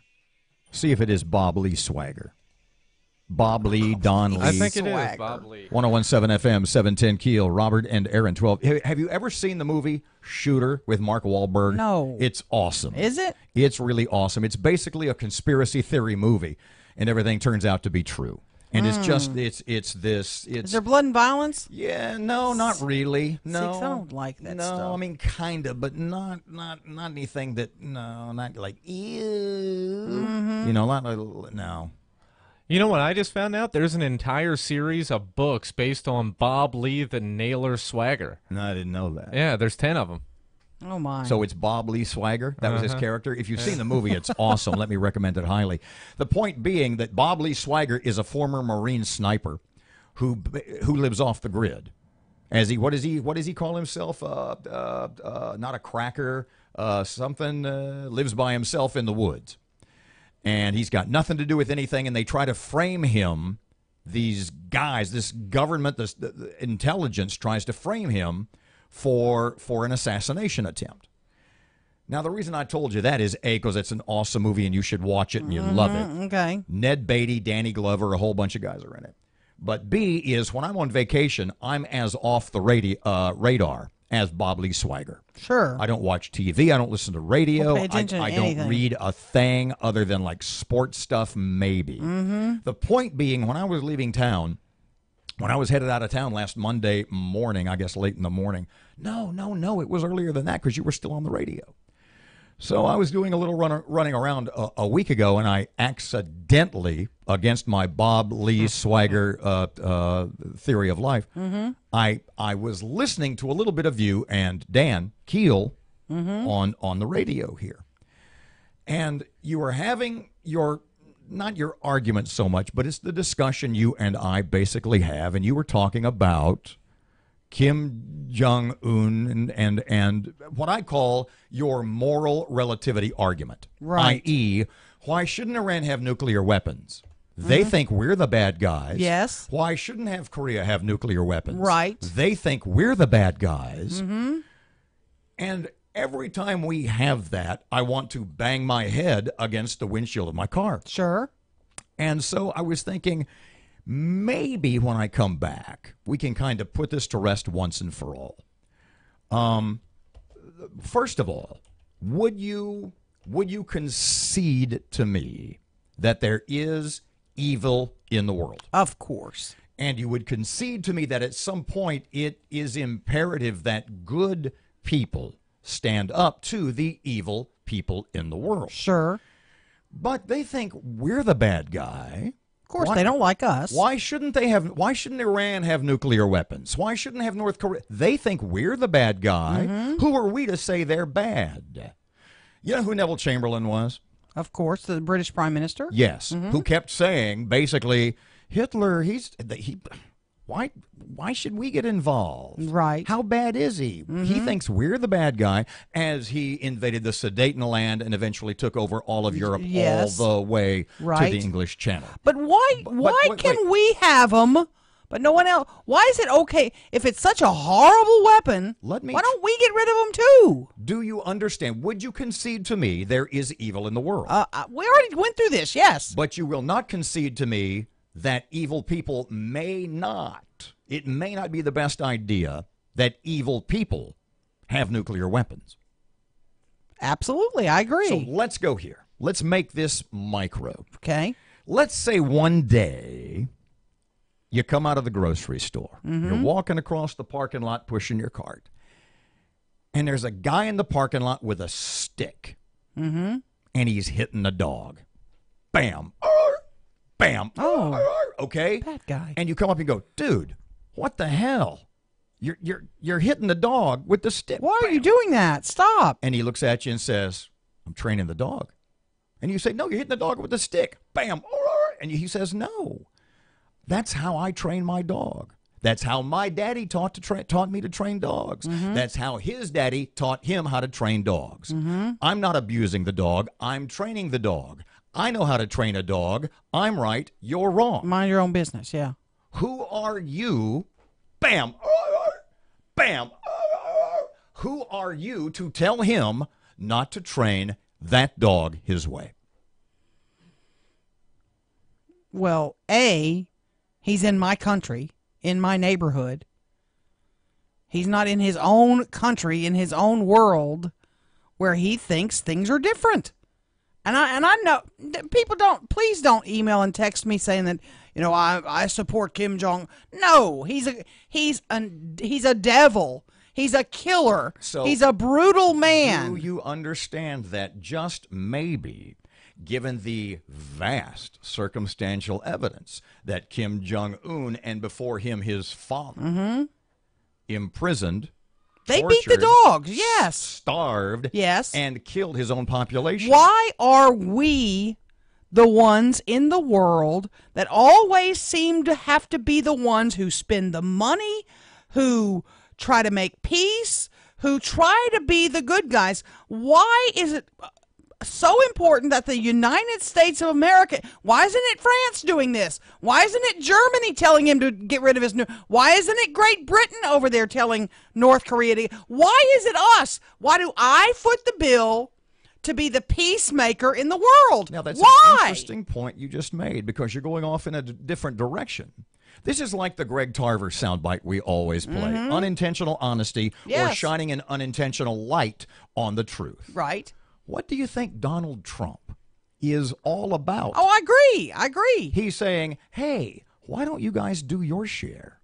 Maybe if we in America started thinking about America first when it comes to, I asked somebody last week, not to get way off track, and we were talking about Trump, and they were freaking out about Trump and the G8 or G7 or G6 or G golly, I don't know, meeting. And the tariffs and all this kind of stuff, and how that oh my God, Trump is imposing all this tariff, and there's going to be a recession, and the stock market's going to. I said, define for me what free trade is. Tell me what free trade is. And they said, well, that's when you can buy goods from other countries at no extra cost. And I said, well, what about American goods in other countries? I said, what do you mean? In other words, their sense of free trade was that there is free trade between, say, the United States and Japan. Sure. Or free trade between the United States and China. Yeah. No, that ain't how it works. And that is right now the essence of Donald Trump. What he is saying is, maybe America, maybe you, the world, need to be a little bit more fair in your dealings with the United States. In the Trump case of the defense budget and defense expenses with NATO to England and France and all of the European, the former NATO, the NATO countries. I was going to say Warsaw Pact. That was Right. the Eastern Bloc. But I still want to get back to the original question. But if nuclear weapons are so bad that we don't want them in the hands of these evil dictators, why don't we also say we don't think we should have them either? Can you trust them? Can you trust Iran? Can you trust Kim Jong-un in Korea, a man who tortures and imprisons and starves and murders his own people? Is that the man you can make that kind of deal with? No, you're Is right. that the You're kind right. of guy you can say, we'll disarm, said Barack Obama, because he actually put that on the table with Russia? Is Vladimir Putin, at the end of the day, are any of those despotic people you can trust? Or maybe you need to look out for number one. Yeah, I'm not a Putin fan either. 19 past 8 o'clock, 101.7 FM, 710 Keel. Ruben is here, Monday Morning Traffic. Still keeping an eye on some slow-moving traffic on Texas Street in downtown Shreveport, and we have some traffic delays on Barksdale Boulevard near Hamilton Road in Bossier City. If you have anything to report to us, please give us a call at our Planet Fitness Traffic Hotline, 687-ROAD. Your AccuWeather.com forecast: breezy, warm, and humid today with some sun, followed by clouds. We'll get some showers and thunderstorms in the afternoon. The high 88. Tonight will be cloudy and with a low of 70. With your AccuWeather.com forecast, I'm meteorologist Maggie Johnson.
Twenty-two past 8 o'clock, time for Keel Sports. Good morning from the sports desk of 1130 The Tiger. This is Tim Fletcher. Brooks Koepka became the first golfer to win back-to-back U.S. Open titles since Curtis Strange did it in 1988 and 89 with a one-shot win at Shinnecock Hills Sunday. Koepka began his final round in a four-man logjam atop the leaderboard, but quickly asserted himself as the man to beat with 3 birdies over his first 5 holes. Turns out the one golfer who gave chase did so from way back in the pack. Tommy Fleetwood equaled the best round in U.S. Open history with a 63 to post a target score of 2 over par. The only man to come in under Fleetwood was Koepka, who finished 1 over with a bogey on 18. Shreveport's Sam Burns finished tied for 41st to earn a $43,000 paycheck. Arkansas D-Horn Texas 11-5 in the opening College World Series game for both. Luke Bonfield cranked a 2-run homer in the bottom of the 5th to give the Razorbacks a 3-2 lead. Hogs put the game out of reach an inning later when their first 10 hitters each reached base safely as part of an 8-run uprising that featured a weather delay of over 2.5 hours. Arkansas faces Texas Tech tomorrow night in a winner's bracket game after the Red Raiders dropped Florida 5-3 last night. And Houston stretched their winning streak to 11 games, completing the best road trip in franchise history with a 7-4 win in Kansas City. The Astros won all 10 games on the swing through Texas, Oakland, and KC. Carlos Correa had a homer and 3 RBI to fuel the win. From the sports desk of 1130 The Tiger, this is Tim Fletcher.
25 past 8 o'clock. Robert and Erin, 101.7 FM at 710 Keel. So the special session begins today. Yeah, I think it's a 4 o'clock start today, and then 6 o'clock wrap on the 27th. I'd said this before, and if nothing else, John Bell's trying to win through attrition. He's just trying to wear him down. Mm-hmm. I mean, at some point, see, John Bell's not the one. John Bell's not leaving his house. John Bell's staying at home. He's got a chef there. He's sleeping in his own bed at night. He's hanging out. He's hanging out with the fam. Mm-hmm. Donna's there. Yeah. Mm-hmm. Exactly. Meanwhile, all of these other representatives, not only the Democrats who are backing John Bell in his quest for increased taxes, but all the Republicans. I mean, and can you imagine being Alan Seabaugh or Dodie Horton or Raymond Cruz? Oh, yeah. What I call the local trinity of no, with all the respect in the world. Can you imagine that? Can you imagine what some of their compatriots, some of their comrades in the legislature say to them? Couldn't you just... Oh, did you see what Julie Stokes did to Alan? No. When he was standing at the microphone running out the clock? No. She goes up to... Can I stand up a minute? The camera's not going to be able to see me, but she goes up beside him while he's at the mic, and she points in his face. Yeah. This is on you, buddy. This is on you. Remember, this is all on you. And I'm like, and you're running for... Is she running for state treasurer? So can't... You just lost me, sister. Go on. Do you have a sense of... It's on you, too, by the way. They just want them to say yes and vote for the half penny or whatever it works out to be just so they can go... Just so we can go home. Yeah. Okay, so that's where they are. That's where they are. Here's basically going to be the thrust, the conflict of this special session. Is the governor and the Dems and a lot of Republicans, to put it bluntly, are wanting the half penny for 7 years. Okay? Mm-hmm. The Republicans, some of the Republicans, are willing to go for a third of a penny for 5 years. And then there are some other ones who are like, no, I'm against it altogether. Right, cut the budget. But here's the deal. At the end of the day, John Bell is the guy who's got his finger on the purse strings. Mm-hmm. He is so when John Bell says, we are going to cut money to higher education or to health care, we're going to put people out in the streets, we're going to cut SNAP benefits, it's going to be kids, for all intents and purposes, children are going to go hungry. Mm-hmm. And everybody says, no, wait a second, there's other ways you can do this.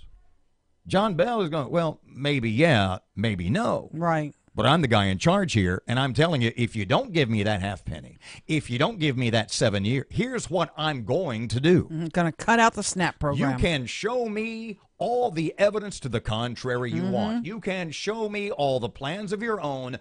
You know, what does Matt say? So show me where to cut. And then they show the governor where to cut. He's going, okay, that's all well and good, but that ain't what I'm going to cut. Give me what I want. Give me that tax, or here's where we're cutting. People are going to get hurt. Yeah, we're going to shoot the dog. National Lampoon magazine cover from nigh on 30 years ago. Yeah. It's going to be a fun weekend. Was it a week and a half? What is today? Fun for you and me because we got stuff to talk about. Yeah. Not fun for the poor legislators down there. At this. Oh, those poor people that are driving from up here and have to go back down there again. We just get this. And let's Skype this baby in. John Bell, I'm telling you, what he's saying is, give me what I want, or here's what I'm going to do. And all the evidence to the contrary doesn't matter a lick, a whit, a skosh, because he's already said, give me what I want, or we're cutting services. They've been 7 votes short. We'll see if they've muscled any others out of there. 29 past 8 o'clock, 101.7 FM, 710 Keel. Here's Ruben, traffic time. The intersection at North Spring Street and East Stoner Avenue is dealing with some slow-moving traffic right now. And we have some traffic delays on Shed Road near Airline Drive in Bossier City. If you have anything to report to us, please give us a call at our Planet Fitness traffic hotline. That's 687-ROAD.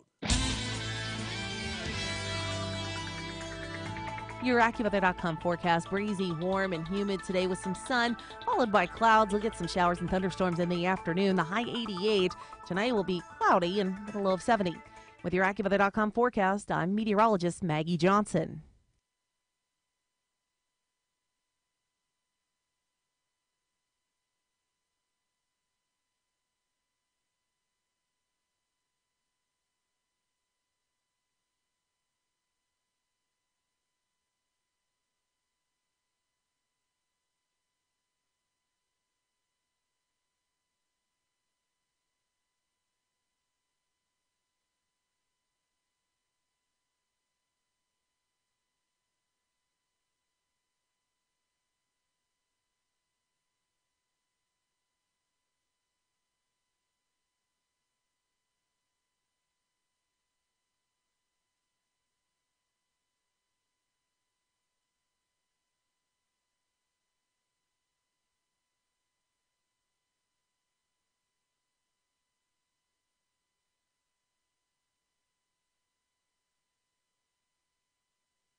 of information.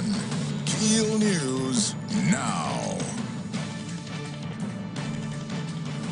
The new director of Caddo Parish Animal Services hits the ground running. Travis Clark telling KEEL News what he's been working on at the local facility. First and foremost, we have to improve upon our policies and procedures and ensure that everyone understands their operational expectations. You know, you can hold people accountable when they've looked at a document, they've signed this document stating that they know this is what is expected of them, you know, and just holding people to a higher standard. Clark also says he wants a much greater digital presence so people can check online to see what animals are up for adoption. The third special session of the year kicks off today. Lawmakers will be talking about what kind of money they want to bring in, if any, to help shore up the budget.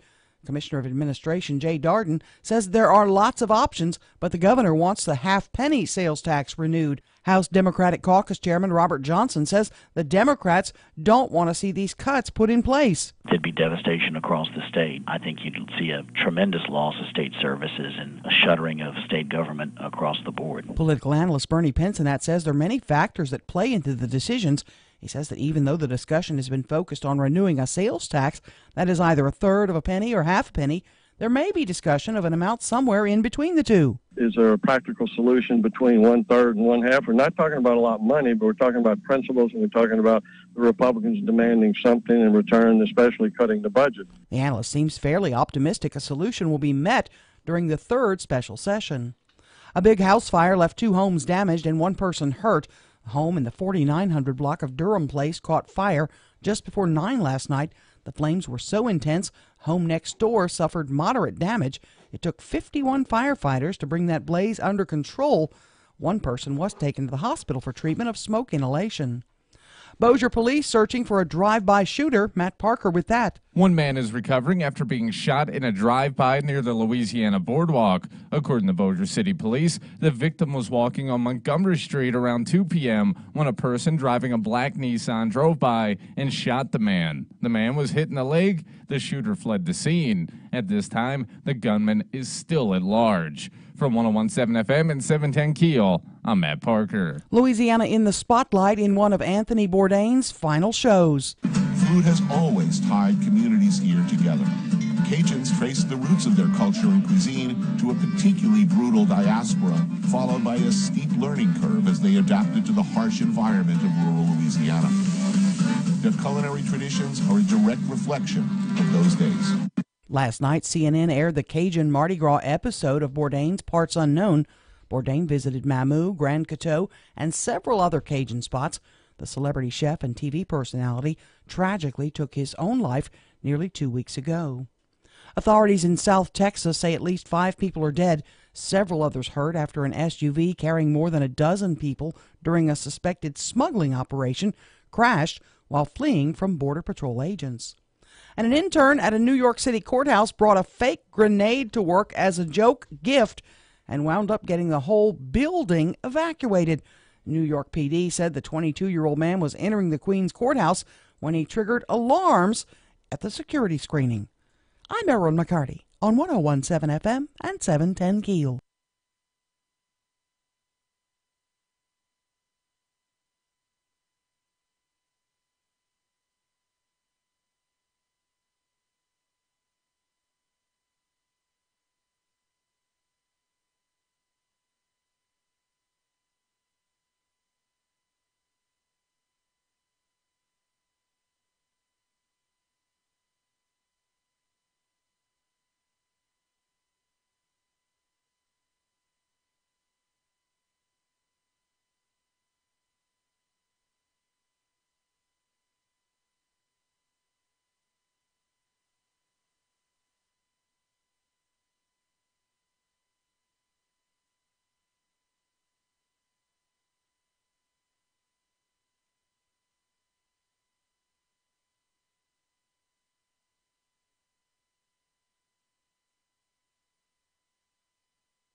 1017 FM and 710 Keel is called what app? It's addicting as heck. Well, it's the HQ app. So you went through. You've done this before, just in different modes of media. It is millennials are. My son is addicted to this thing. I think they do the games twice a day. Okay, so here's the deal, though. You went through this period, so to speak, when you with online poker. I mean, you were obsessed with online poker for a while. Oh, Candy Crush got me for a little bit. And so yeah. the latest one that you're and you can blame your kids. I'm going to blame my kid on this one. Damn kids, they're dragging me down. But it's a great idea. What's it called? And it's not this Pokemon thing where, remember, that was a big rage too. I didn't get into that. This is called HQ, and what they do is every evening, 8 o'clock, 8 o'clock our time. I think there's another game during the day. It's a trivia game. Yeah. You answer 12 questions. The last game I saw, I think there were 1 million people on. So There's a game at 2 o'clock and 8 o'clock our time. Pardon me, I assume you have to log in at some point. Yeah, you download the app on your phone. So they can keep track of, like, when you miss, you're out. Yeah, when you miss, you're out. If you answer all 12 questions right, you win a share of the money. Is it a multiple choice? Or you have 3 answers. You choose from the 3. Yeah. And then if you're right, you move on. If you're not, they bump you. I mean, you can still play the game, but you're not going to get in on the cash. And like one of the games this weekend, 2,000 people shared, $5,000. So you win a little bit of money each time if you're the ultimate winner. You won like $1.25. Yeah, but you can just roll it over and play next time and keep going and keep. It doesn't cost you a penny. But, I mean, it's so big now, he's getting huge celebrities to guest host with him. Like John Mayer either was on last night or is on tonight. Right. He's going to have big stars playing this game. And you're like, and they'll show, like, there's 1 million people playing with you. What's it called? The H? It's just HQ. HQ. Can the camera see that? I don't know. I can barely see it from here, but these are $19.95 glasses. Doesn't cost you anything. So I asked my son, I said, well, how do I get my money? Do I have to give them a credit card or whatever to give them my money? Because I'm not doing that. He goes, no, you just cash out and they send it to a PayPal thing or something. Really? I guess. I don't know. HQ. You see how much money I've won, right? So basically, you see how much money I've won so far? I can see that, yeah. 0. So basically, from this point on, if during the show I say something to you and your response is, huh?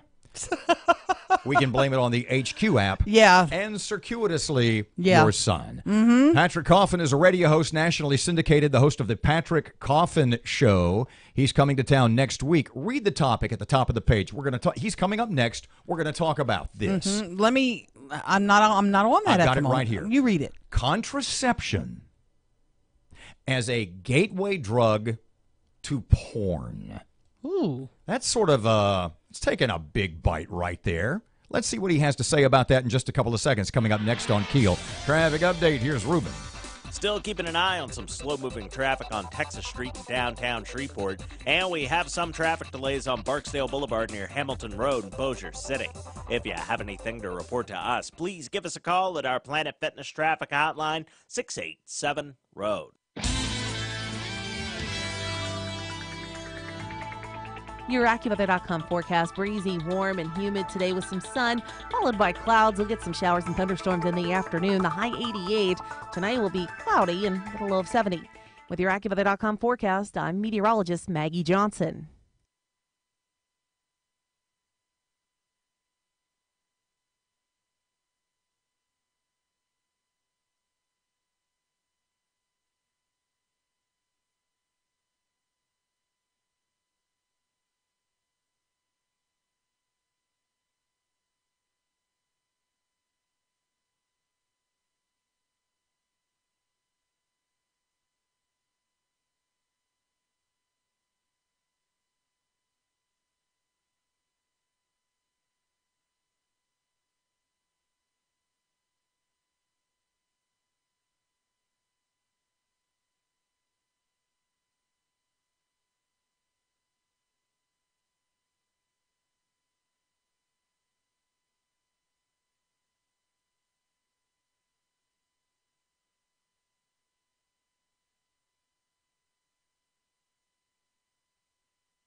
1017 FM, 710 Keel, Robert J. Wright and Erin McCarty. It's 842. Don't forget the Keel app, a free download presented by Office Furniture Source.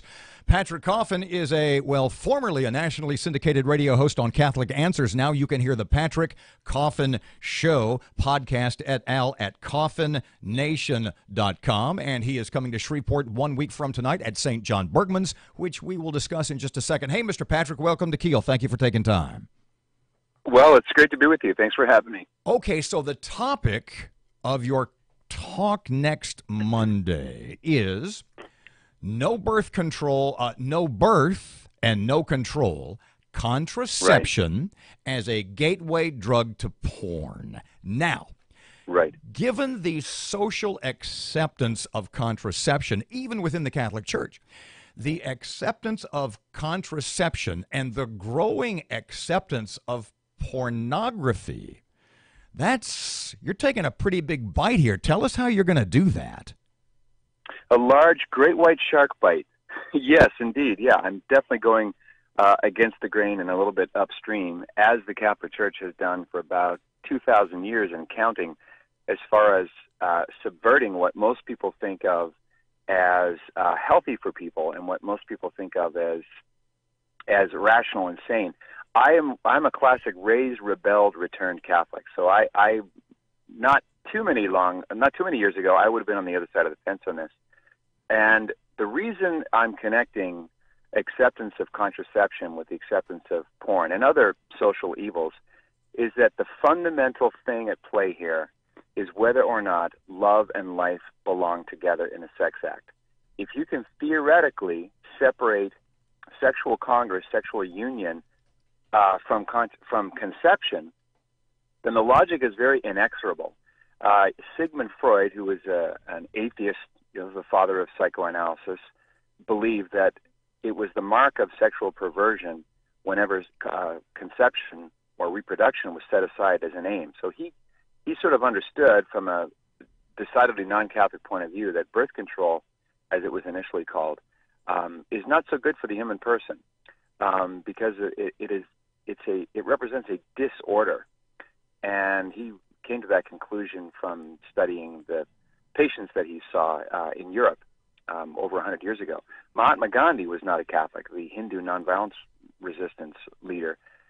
He was also convinced that the spread of this new birth control technology would lead to men lusting after women, men using women as instruments for their own pleasure. And this is back in we're talking about 20s Patrick, pardon me, even in Catholicism, in even your most, in other fundamentalist leaning religions, isn't that horse sort of out of the barn already? How do you rein that one back in? Well, by patient, steadfast appreciation for its truth and beauty and goodness. Every Christian listening right now, I don't know if folks are aware, but every Christian denomination before 1930 agreed 100% with the Catholic biblical intuition that love and life belong together. If you read the writings of Martin Luther or John Calvin or Zwingli or Knox, any of the Protestant leaders in the first 50 years of the so-called Reformation, they used language against birth control that no Catholic pope ever used. So there was complete unanimity all across Christianity until 1930. And then you had the Anglican Church opening the door a little bit, only in situations of marriage and only for an extreme circumstance could you allow birth control within marriage. And within 15 years, every mainline Protestant denomination had caved. So the question isn't, is it popular? The question is it true? And if we decide the truth is discovered by a nose count, we would be in deep trouble because our Lord and Savior, Jesus Christ, did not come to bring us the results of polls. He came to bring us to the fullness of life. And this is a message that's resounded for 2,000 years. And I fell in love with it, and it made me return, and it made me sort of come alive. I saw how much of a part of it was with the rest of the Catholic teaching. So there's the question is it convenient? There's some that are saying that the Pope is even softening the stance on contraceptives. You disagree? I don't disagree. Oh, I disagree that he's softening for sure. This softening rumor, by the way, this is deja vu all over again. In the 1960s, after the first birth control pill was given approval by the FDA in 1960. It was called Enovid. It was a dangerous chemical compound. Many women suffered and died as a result of the testing of this birth control pill. There was a group of scholars, and they were commissioned by then Pope John the 23rd, to study the question of overpopulation. And, rumors began to spread, well, maybe the pill is different from a condom or a good old-fashioned coitus interruptus. Maybe the church is going to change this teaching because of the way the pill works. And that expectation built all through the 1960s until 1968, when Pope Paul VI, who's soon going to be Saint Paul VI, issued a very short, very beautiful, easy-to-read document, and the Latin title is Humanae Vitae. And that kind of went off like a stink bomb, because people were expecting, especially the allies of change in the media, were expecting this big sea change. Well, it never happened.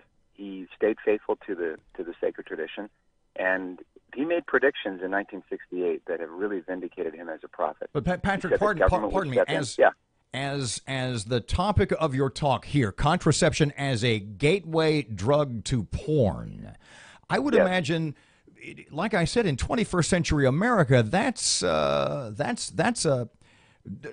a lot of people are going to see the connection there, and that's what your talk's about, right? Is connecting those two. Yeah, they connect right at the center of what sex means.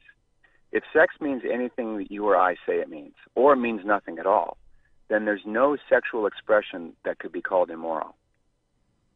But if sex has something to do with babies, then that means it's not dirty or it's not merely good. It means it's holy and it needs protection. So if you have a culture where contraception is widely available and widely practiced, you have a lowering in the sense of chastity. Why on earth can't you masturbate whenever you want? Why on earth couldn't you look at porn? Because you've already accepted the logic that sexual union means whatever I want it means, including pure pleasure. So why does there have to be another party involved? Or why can't the parties that I'm getting stimulated about have to be my spouse? Why couldn't they be, pornographic performers? And you see this in the rise of hardcore pornography, which began after Humanae Vitae was rejected. It's a very, very quick switch between the culture. Patrick Coffin, the topic is No Birth and No Control, Contraception as Gateway Drug to Porn, part of the God, Sex, and the Church series at St. John Berkman's. You will be here next Monday night. It begins at 6:30, and we certainly appreciate your time, sir. Thank you for joining us. Thanks for having me. Look forward to meeting folks there. 101.7 FM, 710 KEEL traffic update coming up right now. Ruben's ready. The intersection at North Spring Street and East Stoner Avenue is dealing with some slow-moving traffic right now. And we have some traffic delays on Shed Road near Airline Drive in Bossier City. If you have anything to report to us, please give us a call at our Planet Fitness traffic hotline. That's 687-ROAD. Your AccuWeather.com forecast: breezy, warm, and humid today with some sun, followed by clouds. We'll get some showers and thunderstorms in the afternoon. The high 88.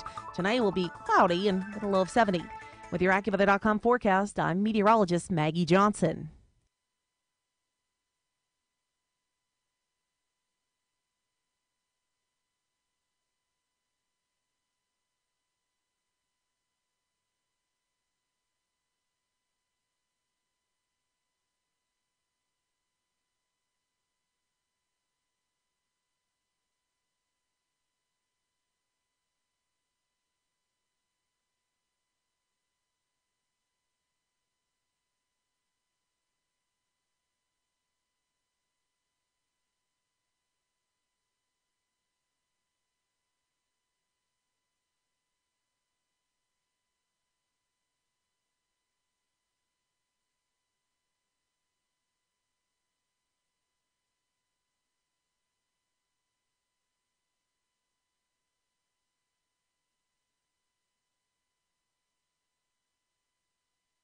American Ground Radio's Morning Minute. A new report from 247wallstreet.com says Shreveport is the 21st worst city to live in the United States of America. Yes, Shreveport has its issues, but what is most concerning of all is how readily so many Shreveporters are willing to accept the idea that their city is one of the worst places to live. Where's the pushback?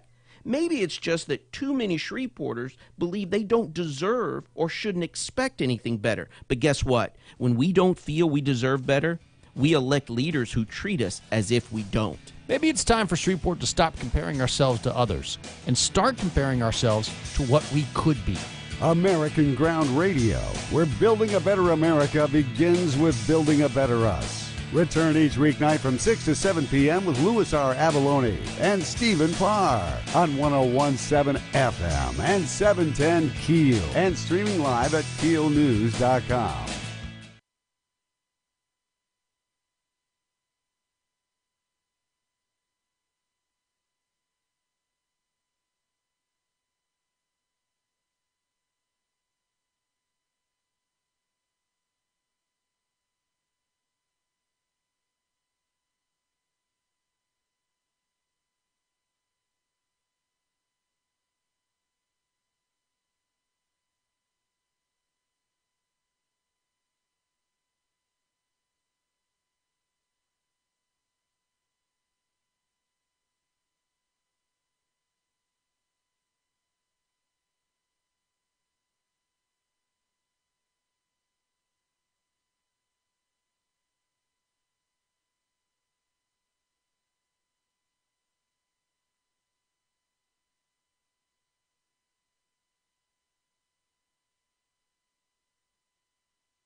Seven away from 9 o'clock, 101.7 FM, 710 KEEL, Robert and Erin. How did you get talking about your fried? We don't have a lot of time. So Yeah, someone asked for the fried chicken recipe, so now I'm going to have to say it again because it's Frosted Flakes is the secret. Understand, in my 4 days in New Orleans this past week, I did not make it to Willie Mae's Scotch House. Oh, I didn't. I know. I was at the golf course. I was doing other stuff. Right. So I did not make it to Willie Mae's Scotch House. I haven't been there in about 10 years. I've always meant to go back. I got to tell you, and it to much the same degree that reading to me earlier this morning the compliment from a Caddo commissioner who described my idea as, and we'll cover this again tomorrow morning, we don't have time now, but basically he said I'm not a genius, but the idea was in fact genius. Genius-like, yeah. In much the same way that it cramped you up. It really did. To compliment my appendix was bursting. It pains me in much the same way to look at you eye to eye and say, I got to tell you, I've had Willie Mae's Scotch House chicken. The only reason it's better than yours is because I've never had yours right out of the pan. Yeah. Yours is awesome. My chicken's good. What's the secret ingredient? Secret is Frosted Flakes. You ground them up in your food processor, mix it with the flour and your spices. And here's what happens. And see, I'm the guy who loves when you get chocolate chip cookies. I want them burned a little bit on the bottom. Yes. Are you that guy too? No, I'm not that guy. I want them burned a little bit on the bottom, just a little. The way, because you get the sweet and you get the kind of spicy with my seasonings, yeah. And the point being, you burn the Frosted Flakes just a little bit. And even talking about it makes me want to kind of bribe you into making some this week and bringing some in. Have you ever had it? Yes. He did, yeah. All I know is we made big batches of it last week while you were gone. You missed it. Damn. You just kidding. You guys are talking about food. There I was wasting time at New Orleans restaurants when I could have been up here having your chicken. What a fool I am. In summing up, in wrapping up today's show, and this was sort of the thread of the show all morning, and it will certainly continue into tomorrow morning, and we'll probably get some folks on to talk about it. What I said was, here in Shreveport, we all say roads suck. And that was not the term I wanted to use. I was forced into it by my compatriots in the studio. Because roads suck. I said, roads kind of suck. And you said, yuck. And I said, okay, Shreveport roads kind of suck. And we go to the conclusion that as a result, Shreveport kind of sucks. But I just came back from New Orleans. In New Orleans, the roads, they suck. They really suck. But you know what they say in New Orleans? That gives us character. We're not looking, and I'm 100% serious. We're not looking at it. Matthew McConaughey, in an interview about a year ago in Garden and Gun magazine, who lives in New Orleans now, McConaughey, he says one of the beauties of New Orleans are the lousy roads because you have to slow down to avoid the potholes, slow down and embrace life. and take time and smell the roses to wax cliche. That's what we need to do in Shreveport. Slow down. Appreciate that which is around us, and then shell out the 150 to get your wheels aligned. Back tomorrow morning, 6 till 9. Robert and Erin. Here's Kim Commando on KEEL. For me, the question is settled. Amazon's Echo eavesdrops on private conversations. 2 U.S. senators agree, and they're asking some very tough questions. Kim Commando with your Monday Consumer Tech Update. Remember the family who discovered that their Amazon Echo recorded their private conversation and then sent it to a random person in their contact list? Researchers have proven that the family was correct. The Alexa voice assistant continues to listen to what you're saying without you knowing. Amazon has tried to explain all this away by claiming it's a software flaw. This isn't sitting well with 2 U.S. senators, Jeff Flake of Arizona and Chris Coons of Delaware. They've sent a letter directly to Amazon's chief, Jeff Bezos. They reject the flaw idea and say that the Alexa is performing precisely as it was designed, and they're demanding that Amazon step forward with proof that they've changed the system. For now, the burden is on you. Can you live with a device in your home that's always listening and probably recording everything you say?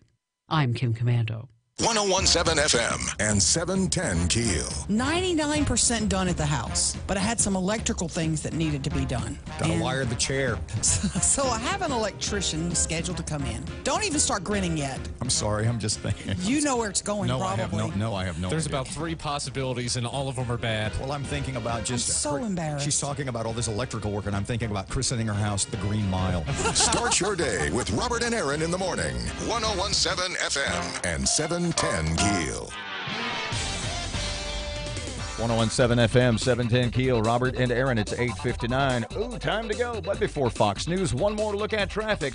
Peering into the next studio, the big star Ruben is ready. The intersection at North Spring Street and East Stoner Avenue is dealing with some slow-moving traffic right now. And we have some traffic delays on Shed Road near Airline Drive in Bossier City. If you have anything to report to us, please give us a call at our Planet Fitness traffic hotline. That's 687-ROAD.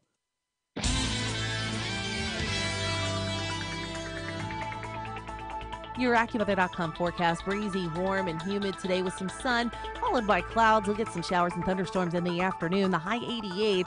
Tonight will be cloudy and with a low of 70. With your AccuWeather.com forecast, I'm meteorologist Maggie Johnson. Breaking news and trending talk.